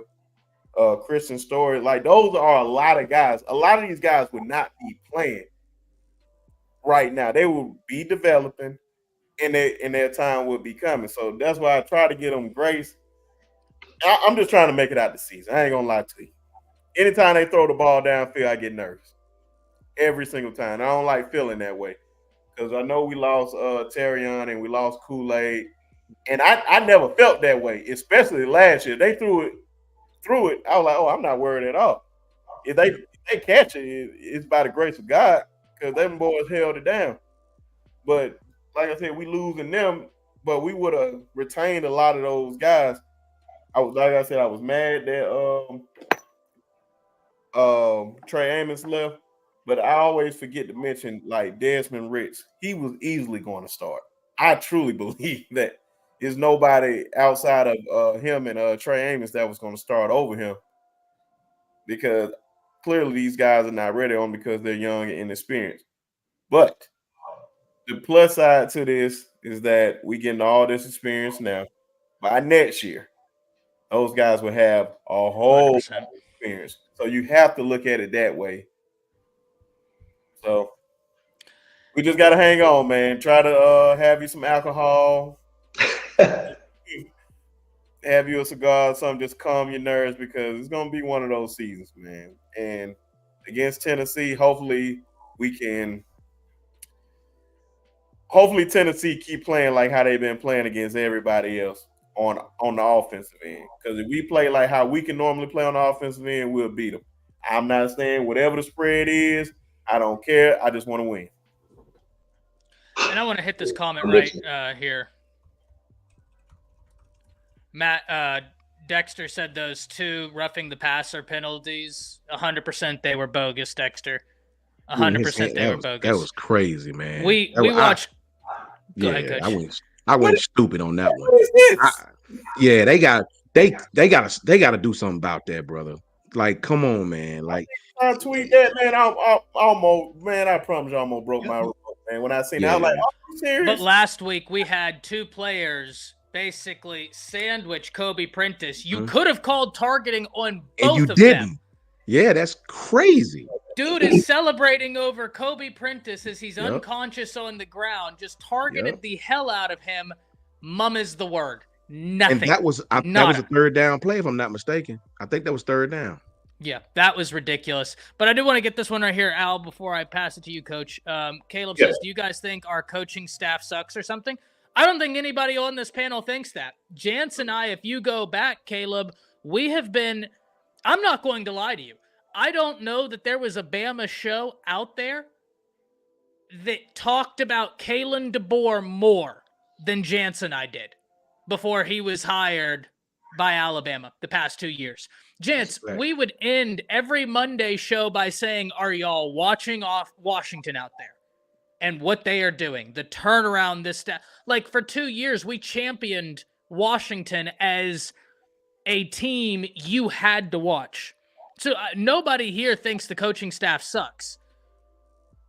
But also, I don't think that people should be made to feel like bad about also giving critiques. Right? That's why my panel, like my shows, I give an open invitation for people to say their piece. We don't always agree. Jance and I all love to coach Sean, all love to coach Al, all love to coach Brinsky. Jance and I have recorded together the longest, and multiple times we have disagreed. But I often find that in respectful debate and disagreement, you arrive at like great conclusions, right? Whether you agree with my point or Jance's point, I think sometimes even Jance and I walk away, and I walk away from the conversation. I'm like, damn, he made some good points. And I'd hope Jance feels the same way, where it's like, damn, I didn't think about it like that. That's a good, but that's what this is about, man. That's why it's an open conversation, man. And people should be allowed to give their opinion. Caleb asked, how do you see these next 3 games going for Bama? Bama can beat anybody on the schedule. I think personally, I think this is a get-right game for Alabama, Caleb, and I think Alabama comes out swinging, and if there was a time for us to recapture the momentum we had earlier, it's in this game right here, and I think we see it. I have a more positive feeling about this game than I have in a while. Coach Al, talk to me. Yeah, Ty, just to kind of piggyback, I think the dialogue, the listeners benefit, right? I think that's the whole purpose of why you're doing this. You know, you create a platform to bring up relevant conversation, dialogue about our team or any team for that matter, and then you bring on people on your panel that offer different takes, and then the fans can chime in. And it's a beautiful model. I love it. You know, everybody wins here. Nobody loses here, right? So that's what I like to say about that. As it relates to some of the comments, you know, during the game, Ty, I was texting you about we kept losing containment. We kept losing containment on a running quarterback who's a freshman, who's a one read guy, and then run. You want to bottle him up in the pocket, and you don't want to take bad angles and let him okie dokie and slip outside. Now he's on the sideline and he's running down the sideline, or he's causing your corners to come up and he's throwing it over your head. He's putting your defense in stress. So we, you know, fundamentally, I think that's something the players got to really. That's a player thing. It's not a coach thing. Okay. I know when Sal Sinceri was here, he would drill those guys about against a running quarterback in practice during the week, not to get too far afield, you know, make sure you hold contain. He would drill it to him over and over and over. So you force the guy to stay in the pocket. So that was one of the things that we didn't do. The other piece of the defense is how you want to play it. In other words, your 5 technique, is he going to squeeze it or he's going to be an upfield guy? He's going to bracket and they'll run inside. Right. That's what we've been getting here with that shovel pass, because we've been getting upfield. They've been throwing it right inside. But if the 5 technique, if the 5 technique squeeze and the linebacker scrape over the top, you got how are we going to play it? So what's the rule? If we field side strong and then we're going to scrape over the top and squeeze to the field side, then everything else is into the boundary. We got shorter pursuit angles. So how, you know, what's the rules? We're gonna play defense, and that's the players got to execute that. Okay, the players got to execute that. Then another piece, I think that from a coach's coordination standpoint, as far as a D-line coach substituting guys versus what Womack's calling, how in sync they are in terms of the personnel they have on the field. Okay, and then what liberties does Womack give the D-line coordinator to stunt? Okay, we're not generating enough straight line, you know, pressure with 4 guys. We need to play some games up front. We got to do that a lot more, I think, especially in this game, because Tennessee's offensive line is not what it was in years past. They're just not. Okay, they got some vulnerabilities, and as it relates to Overton is they had him in the wrong position at Texas A&M. He lost weight. He came to Bama, went to another position, gained weight in a new defense, and he's still balling. Okay. True. So I'm telling you, man, you're right, Ty. This guy's about to blow up because he's getting real comfortable. Why do you think he's playing so fast? Because he's getting comfortable. And now he was a 5-star guy, reclassified. He was one of the top players in the nation. He's a superior, uber talented guy, man. So this guy is going to ball out. I think he's a player for us. And Sean, you touched on it too, with Jameer putting his hand in the dirt. That's what he was playing. He was a 3 technique when Saban was there. He was a 5 technique when Saban was there. So he's comfortable right there. He's comfortable. Okay. So matching those 2 guys up, you know, now we get a little bit heavier up front. We get a guy with heavier hands. He can strike. And then you got Overton off the edge. I like that. Back to Messi, when he was in the game, okay, yeah, we didn't have the pressure, but his eyes were in the wrong place, man. He had deepest guy, okay? So he should have seen that and sunk. He saw the guy come right in his zone and let him run right past him. Run right past him. Whole facts. And that's a guy in at a speed that is not, he's not there yet. It's inexperienced, you know. Yeah. So you coached that one up, but that was a blown coverage. So I think also the missed tackles, you know, we got to work on wrapping up and driving our feet. This old school stuff. You hit a guy, you wrap him up and you run your feet. It's that simple, man. It's still football. That kind of thing. And again, the packages we use up front of the defensive line, this is the SEC. If you look at LSU, if you look at Texas, if you look at Georgia, they got a 1 technique, a 3 technique. Those are big dudes. 1 to 5 is a big guy. The other guy's an edge rusher. You ain't running the ball against that. I'm just sorry. So to me, I think that for us, you know, our interior guys got you know, even if we got to squeeze, scrape over the top, so we split everything to the outside and not let them run the ball up the middle. That works against his own read, his own scheme. It works against the power pull scheme. It works against all of that. Okay, so you playing angles against them versus them playing angles against you. Then let's see, on the offensive side, I've been saying this all year, Sean. You know this. We got to change the launch point. We got to move freaking pocket. You got to get Miro out on the edge and give him some half reads. And what that does is it takes the edge rusher and he has to widen out, right? So if you run the action out and you run the zone underneath him, guess what? You gash him every time. So now he's in a distress. He's got a two-way go. Okay, they got to either squeeze, stop the inside zone, and spill over the top, which means that if he's rolling out, that means that the flat, you got a 3-level read with wheel rope and a backside crossing route. It's a no-brainer. You got to put that in your package with a guy like Miro because he can put pressure on the edge. I hadn't seen it. Not enough. Okay. So one thing I noticed also, now I'll be brief about it. Florida ran the ball a ton against Tennessee. And Tennessee was still playing zone behind it. That was confounding to me. I didn't understand that. Why were they playing so far back and they getting gashed up front? You know, they were protecting the secondary. It's what they were doing. So I'm saying, if they playing that kind of zone against us, man, the slants are going to be there, the hitches are going to be there, everything with the quick game is going to be there, okay, for us. So to me, I just think that it's a no-brainer what we should do against those guys. They play us like they play Florida, and we got a more lethal passing attack than Florida does. They were playing Florida deep like Florida was the passing attack team. I don't know. It was confounding to me. So I think that we got a legitimate shot against Tennessee. The way they played defense against Florida, the way they played defense against Arkansas, they didn't change it up. And Banks is supposed to be an elite defensive caller. I just think from a personnel standpoint, they lost a lot in the secondary. And they're not playing as good on the defensive line as most people think they were in previous years. Interior, it is. So that's my take on it, Coach. Let me say this real quick, Ty, before you pass it, really quick before I lose my Coach. Oh, we're now in the round table section, so anybody can go. We're now round tabling the discussion. To Coach Al's point, man, that I swear to you, I spoke on that same thing, Coach. I spoke on that same thing. This is why I say to people, man, I'm not so fanned out to where I'm gonna tell you guys a lie. It's just a humble opinion. That's all. You can believe it or not believe it. Your choice. A lot of people don't understand the differences in a defensive tackle and a nose tackle, right?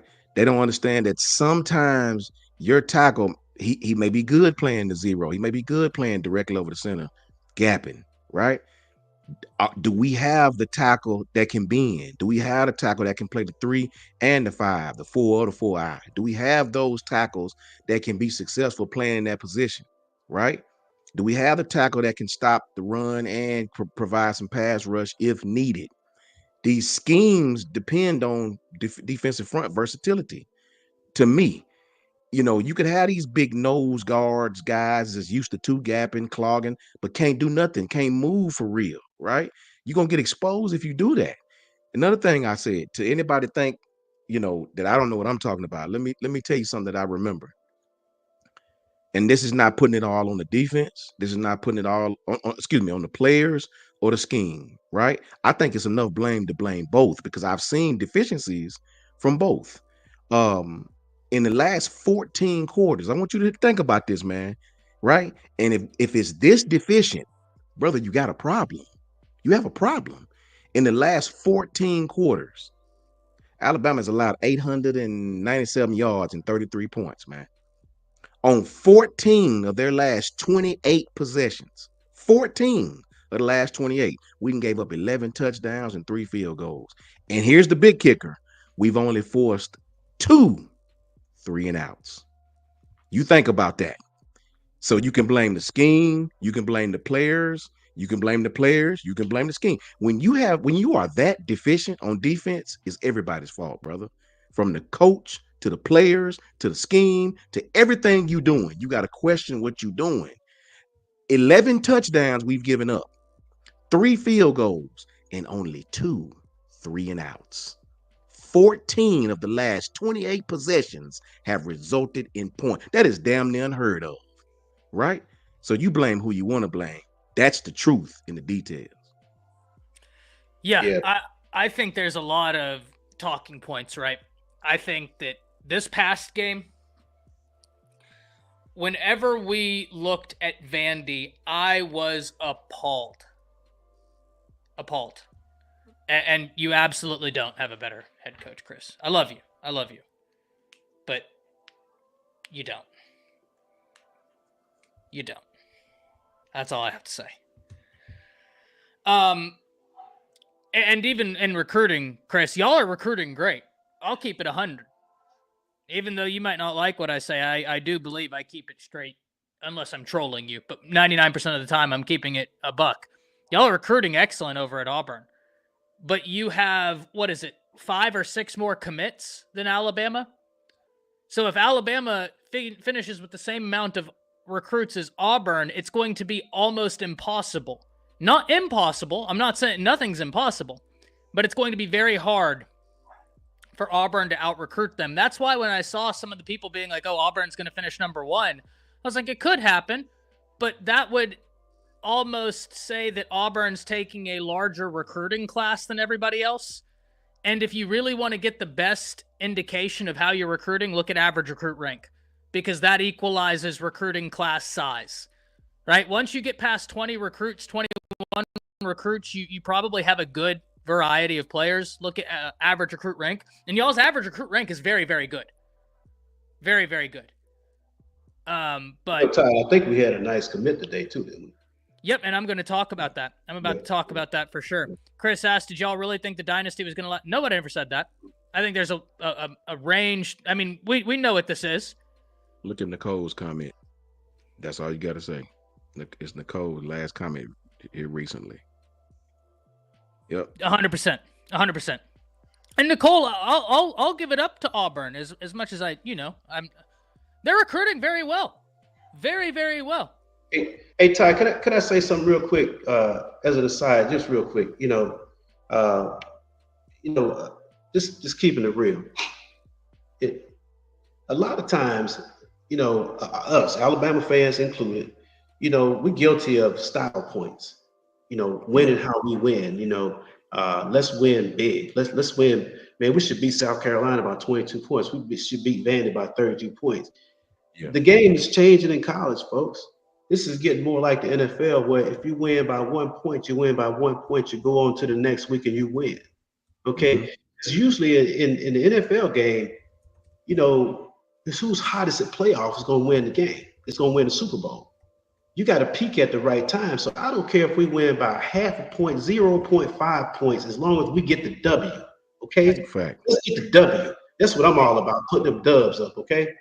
All right? Because what's going to happen is this. As long as you winning, your team is seeing you winning, you going through all this adversity, guess what's going to happen at the end of the year? You're going to start stacking them. Yeah. You're gonna start gaining more experience through adversity. That's the best way to get better as a team, as a coaching staff. Instead of us winning by 20 points every week, and then we get down to the end like Georgia, they ain't played nobody. You play a team like Alabama and you lose. Yeah. So yeah, let's keep going through the adversity. Let's win by 0.2 points against Tennessee on Saturday night. Long we take B to A on Saturday. Okay. All right. That's all I want to say. Okay. I just want to say, if we lose to Tennessee, I'm going to be physically and mentally sick, completely sick, throw up, bile, the whole 9 yards. I'm that fan that rather lose to Auburn and Chris Williams than lose to Tennessee. Never. I can't do Tennessee, Brisky. Lord have mercy. They fans are crazy. The color of their school is fluorescent. It's the same color as the people that push the buggies at Walmart. That's all I want to tell you. It's not orange. That is not orange. It's pumpkin fluorescent. I'm telling you. Straight up. No, never. I don't want to lose to neither one of them. But if I had to pick a choice, I don't never want to lose to Auburn. I hate Tennessee. Yeah, you know how I feel. I'd ties Auburn as well. I'd rather, well, because I look at it, Coach, you're 100% right. I look at this also from like, where are they now? Right? In terms of like, where are the program now? And I think Tennessee is a vastly better program than is Auburn. So I would be like, yeah, I'd be like, if I had to lose to one, I don't want to lose to either. But I would take losing to Tennessee over Auburn because I think that they're a better team. And Chris,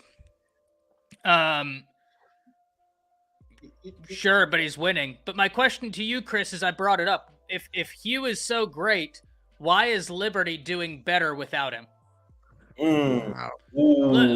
I'll give you the numbers. I'll give you the numbers. He was 8-5 in his last year. In 2021, 8-5. 2020, he went 10-1. 2021, 8-5. 2022, 8-5. 2023, they went 13-1 without him. And right now, they're 5-0. So why are they vastly better when he leaves? Why is it that Ole Miss is doing better right now with Lane than Hugh? Yeah, the guy can recruit. The guy can recruit. That's why I will be honest with you. Because if I wasn't honest with you, the take I just had is watered down. It's cheapened. Because if I was sitting up here saying, oh, y'all aren't recruiting at all, then my take of why Hugh isn't a better coach is watered down. Because you are recruiting well. You are recruiting well. I can't take that away from you. Auburn has assembled a great recruiting class. You need to be excited about it. I think you've got great players in the class. Hell, I could talk about several of them. That as much as Bama fans, close your ears. Now that they're closed, Chris, I'm excited for some of those guys y'all have in your class. That running back, so damn good. Deuce Knight is a monster. I mean, y'all have got some great talent in this class. But I can't lie and say you're not recruiting well, because if I lied there, my other take would be watered down. I'm going to keep it a buck with you, so that way I'm keeping it a buck when I say Hugh can recruit. Your recruiting class is great. But there's no confusing that Hugh is a better coach than Kalen DeBoer. Give me one metric in which he's better. Because right now, Kalen DeBoer has a better recruiting class, even though he has... Does anybody have the numbers, how many less recruits Alabama has than Auburn? Hell, I'm right here. Alabama has 21. Auburn has 27. You have 6 more recruits, and you still haven't recruited as well. Well, Chris, then the problem is he has a lot of other games. Okay. No. Jance, I need you right now. Because I can't, I don't remember. What was the quarterback's name that was at Liberty? Malik Willis, was that it? No, Yeah. Malik Willis. Malik Willis. Okay. He was at Auburn. So how do you rectify this point, Chris? Malik Willis was at Liberty, right? He He went was to at Auburn. Auburn first. Yeah. And then went to Liberty with Hugh Freeze when Hugh Freeze was there. Okay. Chris says, and I told you in as plain English as I could type that Michael Penix carried him through those 2 years in Washington. Then that doesn't explain why he has success before then. And that doesn't fully answer why he took a program that was 4-8 to a 10-3 season and then a 12-1 season. But how can you have that take when Malik Willis made Hugh Freeze at Liberty? The second he was gone, he was an 8-5 coach. How do you That system he runs, you got to have a QB, man. You got to have a His own QB. QBs are coming out against him. His former players are coming out against him. This is why, Chris, you are always welcome over here, and I do love you, man. You're a great Auburn fan. I do love you. But that is a terrible argument, my brother in Christ. Because if you want to do that, I can just as easily say, well, Malik Willis made Hugh at Liberty. How are they any different? The only difference is one has been to a national championship. One has won a playoff game. There is another difference. There is another difference. And it has to do with the Rolodex that Hugh was calling. But I'm not going to go in to the calls he was making. Because that man not only makes questionable calls on the field, but he makes questionable calls with the cell phone. Coach Carl, before I go into the recruit Alabama got today, I do want you to have a chance to give your take on Alabama versus South Carolina. The problem is, Ty, that I hadn't watched the game at all. Okay, fair enough. That's the problem. Now, I did get play-by-play, just about play-by-play from one of my closest friends. It was giving me the rundown of how Alabama was playing, but I didn't see the game at all because I was up there on the hill with Coach Sean. Yes, sir. So there, so we didn't get a chance to see the game, but inside that stadium, but the sitting was horrible. But I did hear now. I heard that Monty Jackson got beat on the long touchdown pass, and then he came back and made up for it with the interception to ice the game. I heard Zay Misty got beat on a long touchdown pass. So he was playing with eyes in the backfield. Guy ran past him. I hear that Jalen threw 2 interceptions. One wasn't his fault, but the one was his fault. You say our tackles got whooped up pretty regularly by their defensive end, which we already said they had 2 monsters at defensive end, and that they got beat regularly and bad cunts all day long. So I did get a lot of rundown from the game, even though I didn't watch it. I was planning on trying to catch it maybe tonight or tomorrow. I don't know if Coach Sean went back and watched it. He said they had to record it. Yeah. But I hadn't watched it, man. But it's kind of to the point where now, we jumped up 14-0, and then they came back and cut the lead, took the lead from us, and then we had to fight again and try to win the game. So it getting to the point where whether we watch the game or not, it's still the same old from what we're seeing. And something still got to change, man. So defense stood up first 2 drives, offense scored a touchdown, and then I guess South Carolina defense stood up and started punching them in the mouth.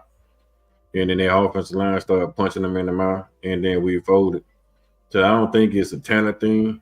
I think what's going on with us right now is a toughness thing. So I'm thinking like once they get hit in the mouth, they don't know how to hit back. It could be culture-wise, but it could come from the boy's softness, by him getting a little too much freedom, by him being more like a players type coach, and then the team leads itself, let the player lead the team, and him not being a strong voice, a strong mind, silent like Coach Saban was. We're never gonna be another Coach Saban, but we still gotta have some kind of strong president, a head coach, and a stronger president, defensive coordinator. And by being being a little softer than the kids, lead the kids, it's starting to see it. So I think he's gonna have to take control of the team, man, and be physical, be tough minded, old school type football coach, get in their ass and make them do what they're supposed to do. And if they're not doing what they're gonna do, then hey, man, he's gonna just have to start sending them on the bench, man. If you're gonna lose or you're gonna struggle on offense and defense, I'll just do it by playing all the freshmen, all the young guys, all the red shirt freshmen, and all the high draft picks, supposed to be high draft pick, all these top talent. You're just gonna let them sit. And then once they get tired of sitting there, go out there and they'll put forth the work, man, and just grind and just work. Because it's a toughness thing, man. I'm telling you. I heard somebody use the concept of boxing. Like Floyd Mayweather danced all night, but he got popped in the mouth sometime. And when he got popped in the mouth, he had to fight back. So no matter who you are, no matter how nice or how shine those Ferraris is that we have at wide receiver, at running back, if them big guys in the front getting punched in the mouth and then they lay down, if we don't be able to get in them cars and driving. So them big guys up front gonna have to get out there and they're gonna have to punch, man. You can't just talk that shit like Muhammad Ali and then go out there and be Glad Joe. Talk that talk. You go out there, you got to stand up. You got to get some damn Holyfield in you, some Mike Tyson in you, some damn what that tall kid name from Russia, some Tyson Fury in you, something, man. You got to stand up there and box, man. You're gonna have to go up there, line up, go to war. And every time they throw a punch, you're gonna throw one back. You better try to throw 2. Better learn how to duck and dodge too. Bob and weave. Because if you're not bobbing and weave, somebody gonna knock your ass out. And I think if South Carolina had 10 more minutes, they probably would have knocked our ass out. Like literally. If Demond Jackson take a knee in the end zone, like people said he would take a knee in the end zone, South Carolina probably knock our ass out because we ain't had no fight back. And they got the ball on onside kick. Point conversion. If Sellers would have just released, like he saw it too late. If he would have just released, if you just would have released that ball quicker, the play was there. South Carolina should have tied the game up. It should have been we should have been in overtime, but they missed a chance because Sellers just kind of he missed the read. He missed the initial read, and by the time he saw it, it was already too late. And we did a good job of actually getting pressure on him. And one person I do want to shout out, Q Rob is playing really good football right now. I think he is our best edge rusher in terms of getting to the quarterback. Now here, Coach Al, I see you want to go, but before I let you, Coach Carl, I agree with you to a point, and here's why. I don't know that I'm worried about the team's response to getting punched in the mouth just yet, because they responded well against Georgia. Georgia, this is why I've always said Klatt's analysis on Georgia fundamentally doesn't make any sense to me, because the analysis hinges on, well, we should give Georgia all this credit because they came down from 28 down, right? Well, then Georgia then went on a 28-point run, and it was Alabama who then overcame that and scored. And so to me, if we give Georgia the credit for coming back, then we also must give Alabama the credit for overcoming that and scoring, at least offensively. Now, I am completely open to being wrong here, Coach Carl, but I'm not 100% worried about the punching match for Alabama just yet, because I think they've been able to fight. For me, it's being put in the right position consistently and then executing that I'm more worried about than like an attitude perspective. I'm not too much worried about the attitude perspective. It's not attitude why when I say get punched in the mouth when you lay down. Fair. It's the physicality perspective. Even the defensive play calling. Once they can't stop the run, and then nobody changed personnel, nobody changed the defensive scheme, nobody sending the blitz. And then when you try to send the blitz, it's always, why would you try to blitz on 3rd and 14? You're going to send the blitz on 3rd and 14, I'll just play the sticks. Don't give it in there deep, play the sticks. Get yourself in 4th down and make them punt the ball. No, you're going to send pressure. You're going to send it down safety on 3rd and 16. I do agree there. Now it's man-to-man, and then got run past the safety, run past the corner, ain't nobody over the top. Like those who you talking about mentality, man, that's when you're getting punched in the damn mouth. You getting punched in the mouth so much that you have to blitz on 3rd down. When you got Q Rob just playing, like you said, playing lights out, coming off the edge like a beast. You got Quay Russaw that can rush the pass. You got James Smith, you can stick in there and rush the pass. Playing the wrong personnel on passing down, and then on known rundown, you playing down coverage. There's no way you playing coverage down and run on passing down. That's what I'm saying about you getting punched in the mouth. You getting punched in the mouth so damn much you don't even know what's coming. Like they hit you with so many damn hooks, and you looking for hooks, and they hit you with an uppercut. Hey, Coach. Hey, Coach. That's kind of the point. One that we talked about a little bit earlier before you came on is that we're not striking people. Our defensive line, our interior guys, we got to strike people, man. You watch, if you watched that Florida game, Florida defensive tackle, they was striking Tennessee's offensive lineman. They were going backwards, man. And that's what Nick Saban, you couldn't play for him unless you could strike people, because he got to be physical at the point of contact, man. You got to hold, and if your offensive line can hold up against that, now we playing ball on both sides of the ball, see? And I think that's where that punch, to me, when you said punch in the mouth, yeah, our defensive line is taken right now. And in personnel grouping and known run situations are a little bit off. We got to get a little bit heavier in the 1 and 3 gap, you know what I mean? And we got to punch. We got to strike guys so that they can't get on their track. You know, if they run an inside zone and then they double team and coming off, you know, and they slingshot guys over, you ain't striking. It's not disrupting the flow of the zone. You know, if they pinning and pulling, and see, here's the thing too, what happens. If they pinning and pulling and that tackle goes down and you the fire technique, he goes away, you need to flatten out and come straight down and hit that thing right in the mouth, man, before it can get started. You know, and I'm Yeah, not otherwise you've aided him in doing his job. Facts. exactly, yeah. So I'm not seeing that from a standpoint out, and that's all on our defensive line coach. That's not on Womack. So I'm just saying, to me, Freddie, you know, I love him, but I'm not seeing him handle his guys right, you know, to get them in the right position to play well at the point of contact. Well, and yeah, I don't disagree with Coach Carl when he's talking about that. I thought he was referring to a mentality standpoint. But when you frame it like that, I don't disagree at all. And it's weird. Womack was known for blitzes.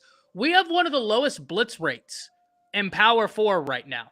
And when we do blitz, it's like you said, Coach Carl, 3rd and 15, and it's like, oh, now we want to blitz. Welcome, Pete That's Golden. Fantastic. That doesn't make sense.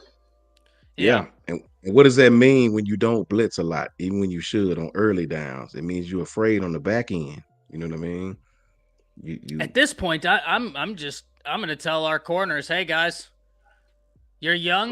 Grow up. I'm going to try and give you some help by blitzing. I know that might not make sense, but I got to try and get that quarterback down. And like Coach Al said, grow up. It's time. Hey, Ty, I'm gonna tell you something. Let's look at it this way. The deep ball is a low percentage pass. Okay. Yeah. Nico hadn't been hitting the deep ball this year. He had guys wide freaking open against, he missed 3 or 4 and they wide open. Okay. So I'm saying, okay. And the thing about it, he had pressure in his face when it happened. Not that he was on the ground, they affected the quarterback. So Nico is a talented guy, but he's still a new guy. This is his first year starting. We need to take advantage of that. I'm worried about us getting pressure on him, Coach. I'm worried about us getting consistent. They go so fast. I'm worrying about us getting a constant somebody in here. I give Florida credit, man. Yeah. They may not have got the sack, but they got somebody in his face quite a bit, and I was shocked by that. They sure did. We hadn't seen a competent play call on defense scheme wise since the first half of the Georgia game. Kane Womack put all their bags and all their tricks in the basket, all his plays in the back of the first half of the Georgia game, and then he took all that shit out and just put it back in the back on the shelf like at Christmas time. Like he came out there, Georgia, he played defense. Georgia didn't know what the hell was going on, where the hell it was coming from, and how to stop it. What happened? He, like I say, he put that Kirby tree back in the box and hanging up to December. Ain't did nothing since then. And then Georgia came back. Georgia was not that talented to come back and beat Bama. Georgia was that talented when they stopped putting pressure on Carson Beck. When you sit down and let Carson Beck have all day to survey the field, he destroyed them because Kirby knew they was weak on the backside. All Kirby did bring a tight end, boom. Now we instead of sending 5-man pressure, hey, send an extra damn pressure, man. More than they can block. If they got 6-man blocker, you send a 7. Beck gonna have to get the ball out of his hand fast. Most quarterbacks, they read pressure. And man, like you just think about it. This Power 4 conference. How many top tier quarterbacks you know is in the SEC? How many top tier first round, second round talented quarterbacks in the SEC? It ain't that many. Put pressure on them. Send the house at them. Make them guys make a decision. If you're gonna get the ball out quick with these short passing game, 2-3 yards. Mix up coverages like you did against Georgia. To your point, This guy's real good against Georgia. You know, in fact, looking at Tennessee. See, one thing about Tennessee, don't get it twisted. They want to run the ball down your throat. They want to run the ball. Okay. So the way you deal with a team like that, you basically run a lot of 5-man pressure, so you get every gap, so they don't have nothing. You really stop them from running the ball. If the guy comes free, guess what? He's right in the quarterback's face. But you got to have the stunts up the middle, so let me tell you something. Tennessee was not passing anything off against Florida stunts. They were doing a horrible job at passing stuff off. Okay, and that's what confused Nico, because when they wasn't passing it off, somebody was coming free, but they also stopped the running back. So Alabama has gonna have to bring some pressure off the nickel. You know what I'm saying? They're gonna have to bring that. They're gonna have to do some green dogs in the middle. You know, they got to do some DT switches. They're going to do all of that stuff, and they're going to have to do just like we talked about, Sean. If you got field side, you're gonna have to squeeze it with the 5 technique, spill it over, scrape over the top, Spill it over. Yeah. so that the outside is contained, and then run everything into the boundary on the other side. But bringing pressure, okay, and say, okay, Nico, throw it over our head and beat us.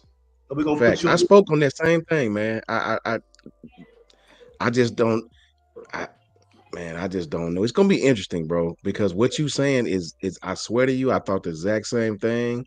Yeah. This kid, I don't want us just to play coverage and just play coverage and let him sit back there. I just do not want to do that. Like Coach Carl was saying, man, if we give this kid that, we'll be in some trouble. Yeah, we'll be in some trouble. Can't no DB cover that long. I don't give a damn who you got back there. You can take some cats out in the NFL and put them in college right now. And that's pitch and catch at that point. It's pitch and catch. Can't nobody cover that long. Facts, Coach. Yeah, I was actually just counting the time to ball release with pressure when I was rewatching the Florida game against Tennessee. Even our games, I always watch how much time to pressure the quarterback. It's 2.75, it's 2 seconds, or 3 seconds. Really, just how fast are they getting to us? So the quarterback, he comes to the sideline and says, look, man, we got 2.5 seconds. And you know what we call them. If we quick game, the ball's out. If we got route combos, you got 2.5. Ball got to come out. Period. Yeah, we've just got to not let him get comfortable. Right, exactly. Because he's talented, and they want to run the ball. Arkansas made him uncomfortable. Florida made him uncomfortable. And they stopped Sampson. Period. And if you have noticed, man, Tennessee interior linemen ain't that good. Coach Carter, better say something. Good. You better say something. I was not impressed because they weren't passing it off, man. They looked lost. I'm like, come on, man. You guys supposed to be elite. No, I'm not seeing elite. They look actually slow off the ball. A lot of times they look confused. So, and you have a young quarterback. I think that to a certain extent, what you did against Georgia in terms of confusing coverages could be your best option. Right, the first half against Georgia, I thought Womack called his best game, not from a standpoint of execution, because that's on the players. From a standpoint of how do I scheme up a situation where I put more stress on them and I make it unnecessarily difficult for the opposing team.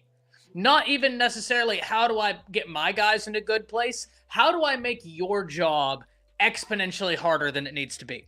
And against Georgia, I thought he did a phenomenal job in that first half. And even in the second half, there were times where you kind of got back to it.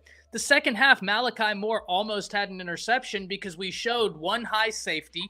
We showed almost an all-out blitz. Next thing you know, as soon as the ball's snapped, Malachi's on a full sprint back to 2 high safety looks, jumps up, nearly intercepts the football. That was against a veteran quarterback. I love Nico. I think Nico is unbelievable. And Eric, you are right. But I've been hyping up Nico on this channel for a long time because I think he's very good. But I also think if you're young, make him think. Because Coach Al just got done telling you, hey, we got 2.5 seconds. What if that making him think adds half a second to a second on the internal clock? Now he's at 3.5 seconds. Now someone's getting home. Right? Now someone's getting home. And there's a difference between having 3.5 seconds to make a decision, because Coach Carl, to your point, even NFL cornerbacks can't cover forever.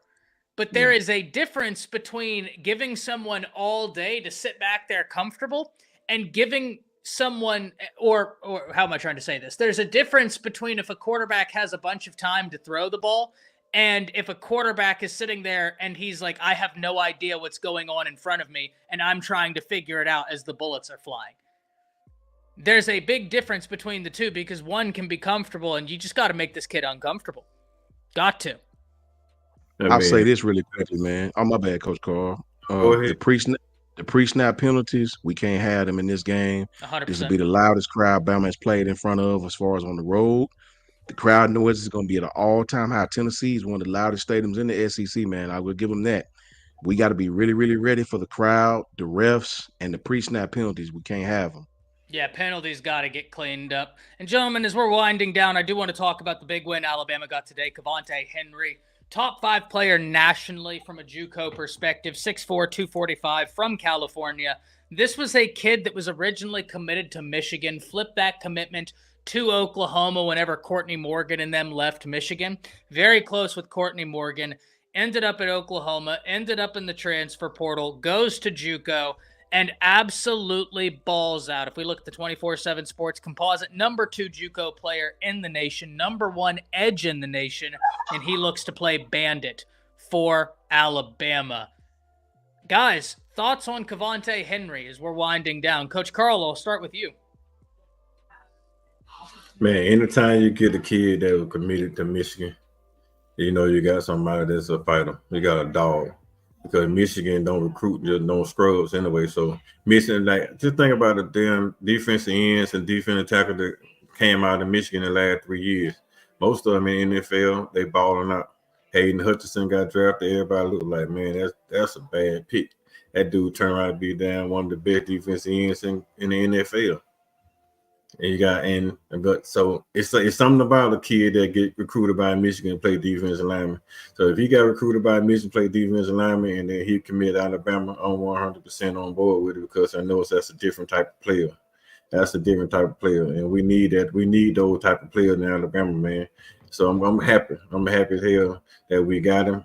Whole lot of hell, the money don't scare him away, and we can keep him because we need those type of rough riders in Alabama, man, because it's something about the chemistry and something about that tenacity from the last 4 or 5 recruiting cycles, man. We've been getting the top-rated kids in the country, but they just ain't been tough enough to get on the field right now. So I'm ecstatic, man. I can't wait to see him in Crimson. Facts. Chance, talk to me.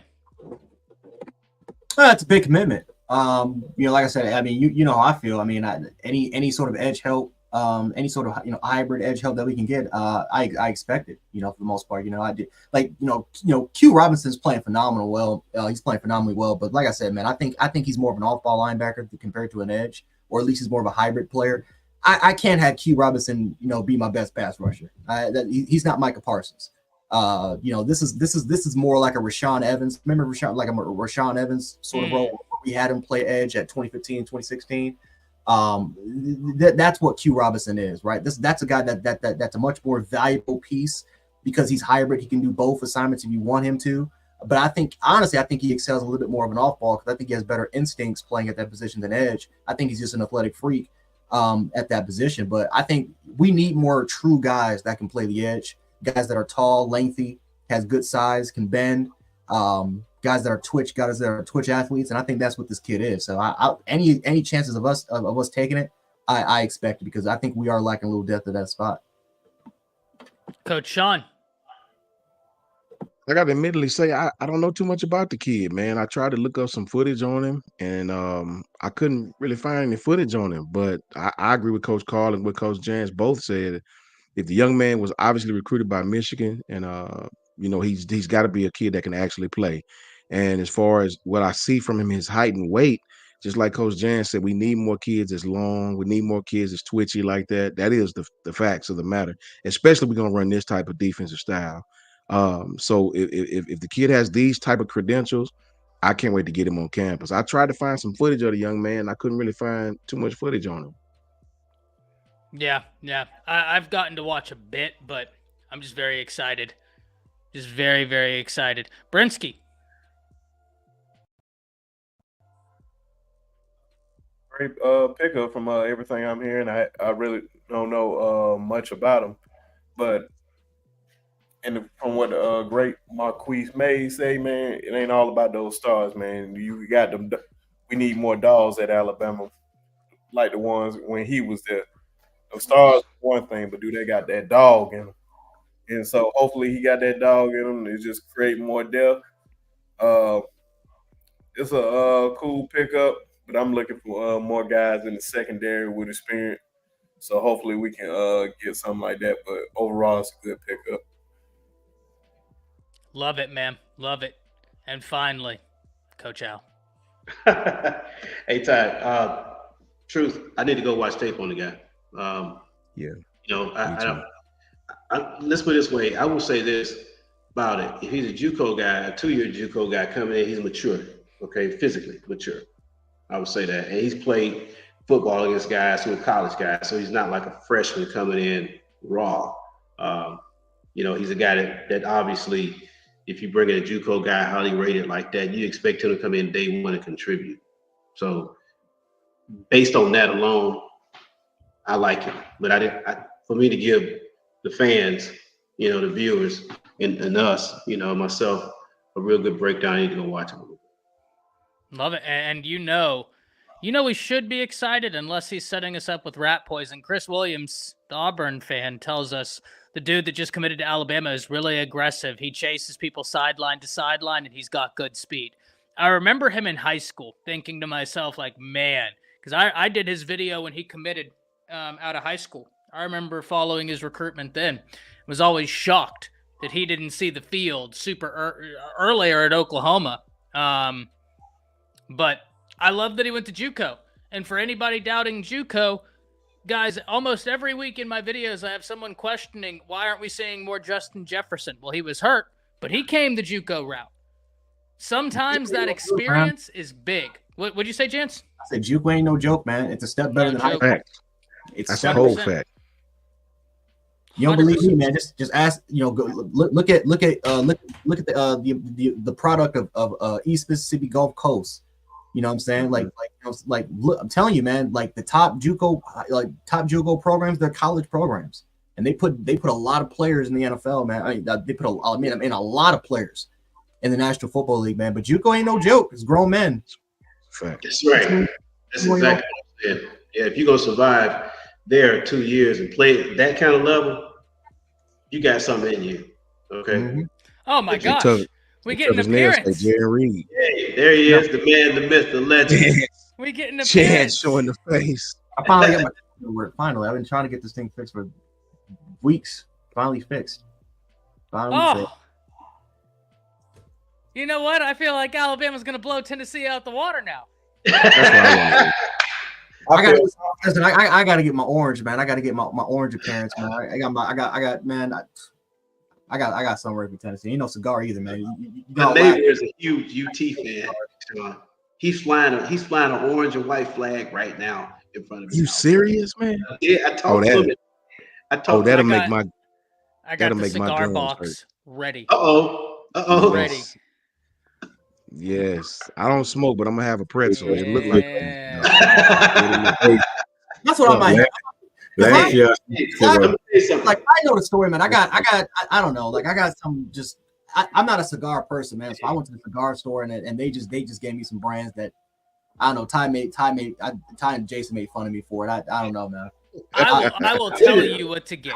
I've been in Neyland Stadium when Alabama's played Tennessee, and I'm gonna tell you, man, that environment up there with all that orange is something. Okay, crazy, great environment. It's something, man. Now I'm gonna tell you, we got guys in our team that remember 2 years ago when they were taking the goalposts down and throwing them in the river. When we got anxiety. Yeah. Okay. All right. We had anxiety that one. Yeah. So we'll see. But I like our chances. Man, let's just hope that Kane Womack was holding his best game. His first had Georgia game for Tennessee. Let's just hope that. And then he come out there and play a complete solid game against Tennessee, man. And then we jump on Tennessee and beat them down pretty bad because they're not as talented as Georgia. I just don't see them being as talented as Georgia. I think one of the main concerns now won't be Tennessee. It probably will be Texas A&M, the way they playing. So let's just see can we get past Tennessee and then focus on down the line, man. Start putting together a run because we're gonna need that. We're gonna need that defense to step up because they doing a lot of crazy stuff right now on offense. So yeah, we need that defense to step up. I think Tennessee. I think out of all the three teams we play, I think Tennessee will be the best matchup. I think it's the best matchup. It's a Nico's not ready yet. Nico's pre-snap. He's a good pre-snap guy. But I'm telling you, man, you take away the initial read, he becomes a different quarterback. Yeah, he's not right. He's not good post-snap. And He'll so pat it. Once you give him pat it, once you get Nico to pat it, you got to give him the pat it. Now he's looking like, okay, what do I do now? That's when you got a chance to sack him or to put some pressure on them. The only way Tennessee succeeds is if they just gash us. They gash us. That's why I say, Jay, we got to pinch the middle, squeeze it, fill everything outside, so that we got enough speed to keep Samson from breaking it outside. Our backers can run, and Saab and those guys can Malachi, they can tackle, man. So let's let them free up and play ball. Okay? I say show man-to-man coverage and drop into the zone. Yeah. Keep everything in front of you. Right, that's right. Because like that first half against Georgia. Yeah, if you played man against Nico and he breaks contain, the guy can fly. He can fly. Yeah. Okay, he's got some wheels. So I don't give him that opportunity to extend plays. That's been one of our biggest things. If you look at what's happened, and Sean, you touched on it, we've given up so many points, but the fact of the matter is we put teams in third and long. We just couldn't get off the field. Get off the field. Third and long. So once we crack that nut, guys will lock in and play better defense. They got to get the confidence. Hey, we got to get off the field. We execute. What are we good at? What 5 guys that we can get pressure on the quarterback, on first down to put him behind the chains consistently. I just don't think. If Tennessee gets successful in the run game, you know how it is. They do that so they can force you to play single high. They force you on the outside. Right. That's how they speed you up. Mm-hmm. That's games. This is gonna be a fun one, gentlemen. Unfortunately, I have to cut it here. I gotta drive 35-40 minutes to go get my dog. Just got back from a trip this weekend and had my buddy watch her, but I gotta drive. Lance said he's in DFW. Lance, I gotta drive into the Richardson area to go get my dog right now, and then drive back. So, not looking forward to that, but it's got to be done. Guys, oh my word. That was trying to combine words over here. Eric, I saw your comment. Anthony, I saw your comment. We will definitely hit those on Friday. I'm going to write them down right now. Eric asking about Ryan Day and another loss. And Anthony about the spread of the playoffs. The $30 million roster. You know what, gentlemen? As we're signing off, you want to know one of my favorite moments this season? And I do like Joel Klatt. I do. I know that's an unpopular take. I think he's wrong. And when I say I like Klatt, I don't think he's right all the time. Of course, I don't think anybody's right all the time. I love my own voice, and I don't think I'm right a lot of the time. Right? That's what this is all about. But I don't know if y'all saw that game a few weeks ago. I forget who Ohio State was playing, and he was saying, "Oh, this rumor online about Ohio State spending $22 million on their roster." It was a small school, damn it.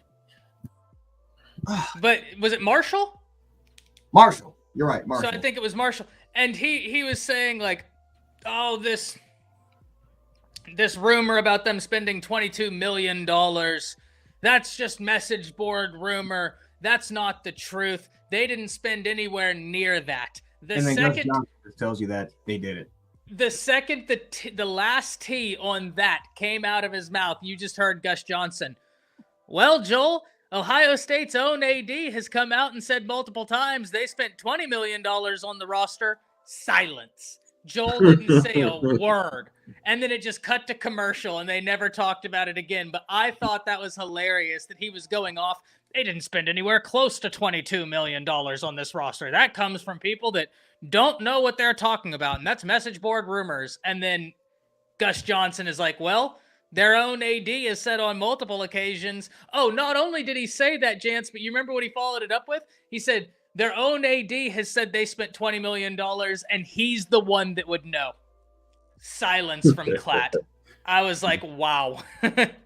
So I got my numbers wrong. The $20 million roster. No. You're fine. You're probably right. That moment sticks out to me this year just because I can imagine the second it went to commercial break, Klatt probably looked at him and was like, "Why the hell did you just do that to me? Yeah. Why the hell did you just say that for?" You did it to yourself. True. Now, What gets me is Oregon trying to torch Ohio State's corners. Caleb Downs had a shitty game. Well, I mean, Caleb got beat over the top a couple times. That's the second shitty game at Ohio State for Caleb Downs. So, I mean, it's just like what we were talking about earlier before you got on, Coach Carl. Ty was asking us about Texas, and we give Sark and what he's done an awful amount of credit, a lot of credit for what he's built that program to be. But who have you played that really going to stress your defense with the passing game? I don't think Texas has seen that yet. Just like Ohio State had seen that yet. Now you play a team like Oregon with some experienced players. They have Muhammad over there on the corner. They got the guy from Texas A&M playing receiver who made plays. They got guys making plays on you. Now, how are you going to play against that? Now you put up that many points against Ohio State's defense that I thought was by far and away the best defense in the country. I guess I'm wrong because they didn't play like it Saturday. Fact. So, all that's in place Saturday in Austin, man. Who have you played that's going to your defense? Who's the best O-line you played against? Because every offensive line, they had 2 starters out for that game on the offensive line. And Michigan's offensive line, they're nowhere near as good as they were last year. Yeah, who's the best offensive line you played? So, Georgia's missing a couple starters. I'm telling you, I keep trying to tell people, man, Arkansas is a dangerous team. South Carolina's a dangerous team. Arkansas, yeah. They're big. That's why they're flying the country. Georgia, with the missing starters, Kirby is not going out there to lose that game. Mm-hmm. Kirby know 3 losses, his playoff chance is over. He ain't going out to Texas to lose that game. Kirby going out there to test some ass. Kirby going to bring all that fire. Every trick he got in his bag, he gonna use it. Kirby coming out there to play defense. You can bet that. Can't wait for that game, guys. Get ready for them Arch Manning because they might knock Quinn Ewers out the game. Quinn Ewers is gonna get pressured from the jump, from the first start. That's going to be a great one. But unfortunately, I have to hop out because, like I said, I got a long drive ahead of me. And I got to hope that there's not traffic because what was a 45-minute drive can quickly turn into a 2-hour drive with this DFW traffic. And that's one way. Make sure you get that gasoline in your truck. I got to gas up before I leave. And I've already spent all day driving basically from Arkansas back to North Texas. And now got to hop in the car again and go get the dog before I can lay my head tonight. So, God forbid. Coach, Sean, we're going to start with you. We're going to go around the table, let everybody know where they can find you at. Let the people know. Big game this week. Much love to my brother, Coach Carl, for coming up here, man, on our homecoming, man. Love seeing Coach Carl. This is a very big game this week. To me, this is the most important week of college football. We do not need to go down 2 losses and have all these SEC teams in front of us. Big week with Georgia, big week with us. Definitely tap in with me at JMHO Sports Talk on the road to 800 subscribers on Twitter.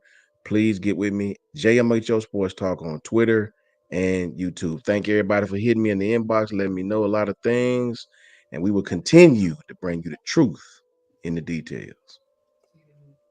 Jance, your seat's been here the longest. How you feeling? Yeah, you can find me at Jant Sports on YouTube. You can find me on Jant716 on Twitter, and then Jant716 again on TikTok. For the most part, man, yeah, it's great to be back here on the platform. Finally got the camera working. I don't know I'm just gonna have to order a new camera. It's been literally been freezing still. It is what it is. But yeah, man, it's just, we'll see what happens. I think again, I'm gonna be I think the Tennessee game, I'm a little bit more confident, only because we're playing against a young quarterback in Nico. I think we definitely can confuse. Honestly, the iteration of the scheme that we're running against, honestly, I think it can confuse him. But that's if we can continue to, apply the pressure. If we can continue to just apply pressure, just with our base front, or if we're going to rush 5 or 6 guys, I think we can do it. I think we've gotten a little bit better at there. I think we're starting to understand our established pass rushers, whether if it's an LT Overton. I hate that Q Robinson's the best edge, but even then, I think Q Rousseau, I think he's starting to kind of come into his own. So I think that's good. I think we're starting to find a little bit of identity there, and I think if we can keep that up, we're going to be a dangerous football team. And then I'll also just say this as well, man, to all the Bama. Listen, it's like war out here for Bama fans. You got some fans that are, that are critical. You got some fans that are calling us, fair weathers and just, criticizing stuff like that, man. Listen, it's a long season. It is what it is, right? But we've got to calm all that stuff down. It's starting to get a little toxic, especially on social media. We don't got to get into the personal stuff, man. So let's just calm that down, relax it. It's a long season. We're all on the same side. Listen, it is right. People, people can criticize their teams, right? If they don't like that they're seeing, they have the right to criticize. They're paying customers. They pay. I mean, a lot of us are paying customers. A lot of the NIL budgets and stuff like that. That's because of us. That's because of us fans. We buy the merchandise. We support these kids and whatever NIL project that they're following up to. So we have that right to, especially for those who donate to the program, we have that right to criticize if we want to criticize, right? But like I said, let's not try to get into the beef. We're all on the same side. And yes, all I got to say for that. Love it, man. Love it. We're all Bama fans. And if we didn't believe in the coaching staff, we'd be taking a very different tune other than criticizing, right? You criticize what you know can be great. That's the reason. Coach Carl, how are you, my man? Man, I'm doing well. Just a little practice. Came in to get a little bit of airtime with you guys. But I'm just like Coach Jantz, man. I feel the same way. Feel the same way Coach Jay, feel the same way Coach Sean, feel the same way everybody on this panel, man. And when everything goes down, so like Coach Jantz said, man, at the end of the day, these are just our opinions. We are fans. I'm a season ticket holder at Alabama, so I pay my damn money to go sit in that stand and watch my football team, and I got my opinion. So if I'm paying you my hard-earned money to come in the stands and watch you play football, and you give me a effort, I'm gonna tell you how I feel. So I mean, I know the fan probably don't like it, but hey, it is what it is, man. And I didn't go to the game Saturday. I actually gave my ticket away. So I could have sold it, but I gave the ticket away so somebody else can go see South Carolina for a change at Alabama Stadium. But anyway, man, you can find me on Twitter at Coach KD Taylor. You can find me on YouTube at On the Block Sport Talk with Coach Carl. That's my YouTube channel. And you can find me on some of these platforms with my brothers talking football, man. And that's all we want to do. We want to talk football. We love Alabama football. We support our kids, but we're going to give it to you straight up. If you don't like it, don't tune in, because we're not here and boost Alabama up when they suck, and we're not going to talk down on them when they're doing great. So we're going to celebrate them when they're doing well, and we're going to give them the truth when they're not. We're not going to sit here because we Alabama fans and say, hey, man, we got the best team in the world. We're not delusional like Auburn fans. We're not delusional like the Cowboys fans. No, sir, we're not delusional. We're going to sit down here and say, hey, man, we losing. We suck right now, but we still roll tide. Facts. Love it. Love it. Brensky. Well, of course, y'all know I'm Brent Sharp of the Sharpshooters Podcast. Y'all can catch me at the Sharpshooters Podcast on YouTube, _Sharp on Twitter. And also make sure y'all always and forever support the historically Black colleges and universities. Shout out to Coach Sean and them having a homecoming this week. Shout out to Coach Allen, Jackson State. But we all know the big homecoming is coming up November 9th, Tuskegee University. Yes, sir. TU. The 100th year. So whatever you thought Coach Sean was doing this weekend, which I seen a lot from afar. I ain't gonna put him out there like that. I'm gonna probably be 3 times worse than that. So yeah. Shout out to Alabama fans. Even the so-called diehards, even though they're new fans, they only been here when we've been good. I've seen hard days. Even my hard days of seeing Auburn win 6 times in a row, which I never want to experience again in life. But stop being toxic. Enjoy the game. It's not that serious. The sun's going to come out tomorrow. Roll Tide. Roll Tide. Roll Right. Tide as always. And Coach Al, last Tide. but certainly not least. Yeah, I'm the OG of the bunch. I just got one thing to say. Roll Tide, Coach Al. 100%. Don't y'all Tide, forget it. You know, I'm the OG of the bunch. Born and raised in Tuscaloosa. You know, been going to Alabama games since I was 10 years old.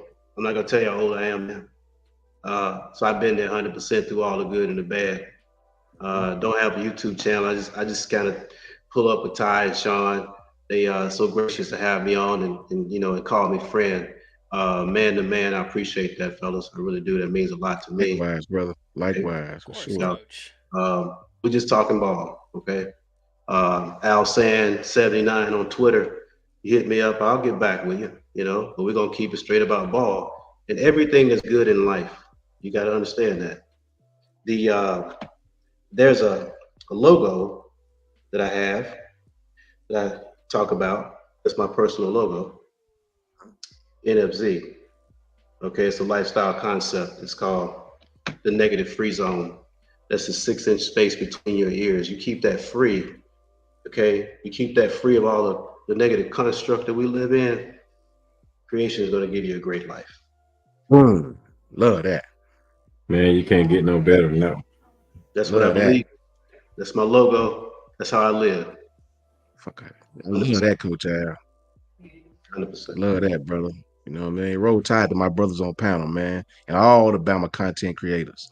Have your own mind, bro. Don't let nobody tell you what the hell you supposed to believe. Much love to you, Coach Al. Appreciate Put that you on guys. a t-shirt, Coach Al. I'm gonna buy negative free zone. I promise you that. Yeah. I got polos and all that kind of stuff, man. I write stuff. I got an article called "Welcome to the Day" that talks about the word for the day, and how we're created as daily beings. The world wasn't created in one day; it was created in 7 days. But one day is all you get. That's all you got. Okay. So every day there's a word, there's an anchor word that's motivational in all of our lives that comes from creation that we should focus on. And that's what we write about. It's called Welcome to the Day. That's all you got. I love that, Coach. Yeah, send me a link so I can buy that t-shirt.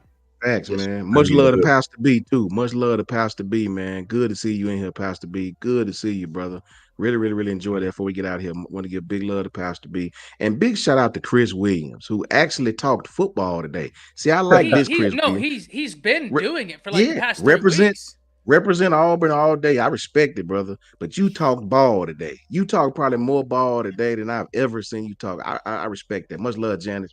Too. Much love to Janet. Shout out, Janet. Shout out, everybody being here. Last time I said the 2 most valuable things you have in life is health and time, and I can't tell you how much I appreciate you being here, spending your time here with us. It truly does mean the world to all of us here on the panel.